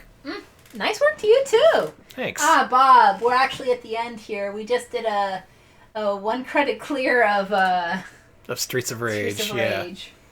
Yeah, we covered them all. We played through Sol-Feace, we played through one case of Sherlock Holmes, and we played through Streets of Rage. Now there's more stuff here to cover. Maybe someday we'll cover the Golden Axe port in this version. Maybe we'll go back to the other cases in Sherlock Holmes if we're ever that bored. Maybe not. In all, though, I think it's a pretty good start for Sega CD Mondays. I guess we're doing Sega CD Mondays. Yeah. If not that, Alex has floated the idea of this being a variety stream. I like that. I think we could do typically Sega CD and then sometimes, like, I don't know, want to play some Mario Kart or whatever. Yeah. You gotta play Mario Kart on stream again. I've said before, but my policy is, when in doubt, go with Sega CD. And I didn't know what to do with this stream, so that's what we Sega did. CD, yeah. And it worked out. Sega CD always pulls through. Can always count on the Sega CD. Yes, you can. Alright, what do you say we start a new tradition and reveal what our Wednesday stream is going to be? Ooh, yes, so... We've tallied the votes, and it's a tie. It's It a damn is. tie. 4 people voted for 2 different things, and the RetroPals coin flip determines that this Wednesday stream will be Famicom fan translations. I am so excited. We already have one game in mind. The entire first half is going to be dedicated to a game called 100 World Story. That game is good. Hardly anyone has ever heard of it. It's fucking amazing. It's awesome. I really recommend it. So tune in on Wednesday at 7 p.m. Central, and we'll be playing through a session of that. It's this odd RPG board game mashup kind of thing. Really like nothing else I've played, and you need to see it. Seriously. Gonna be a ton of fun. Good shit. I'm excited. I'm so excited. I'm just still hype over that Streets of Rage playthrough. That was good. We're experts. Ah, we are good. We're experts at easy mode. I sure am. I know I am. Alright, y'all. Thank you for tuning in to the inaugural Retro Pals afternoon stream. Turned out alright. We'll do this we did again for pretty sure. good. Yeah. And we'll see you all on Wednesday. See you then, folks.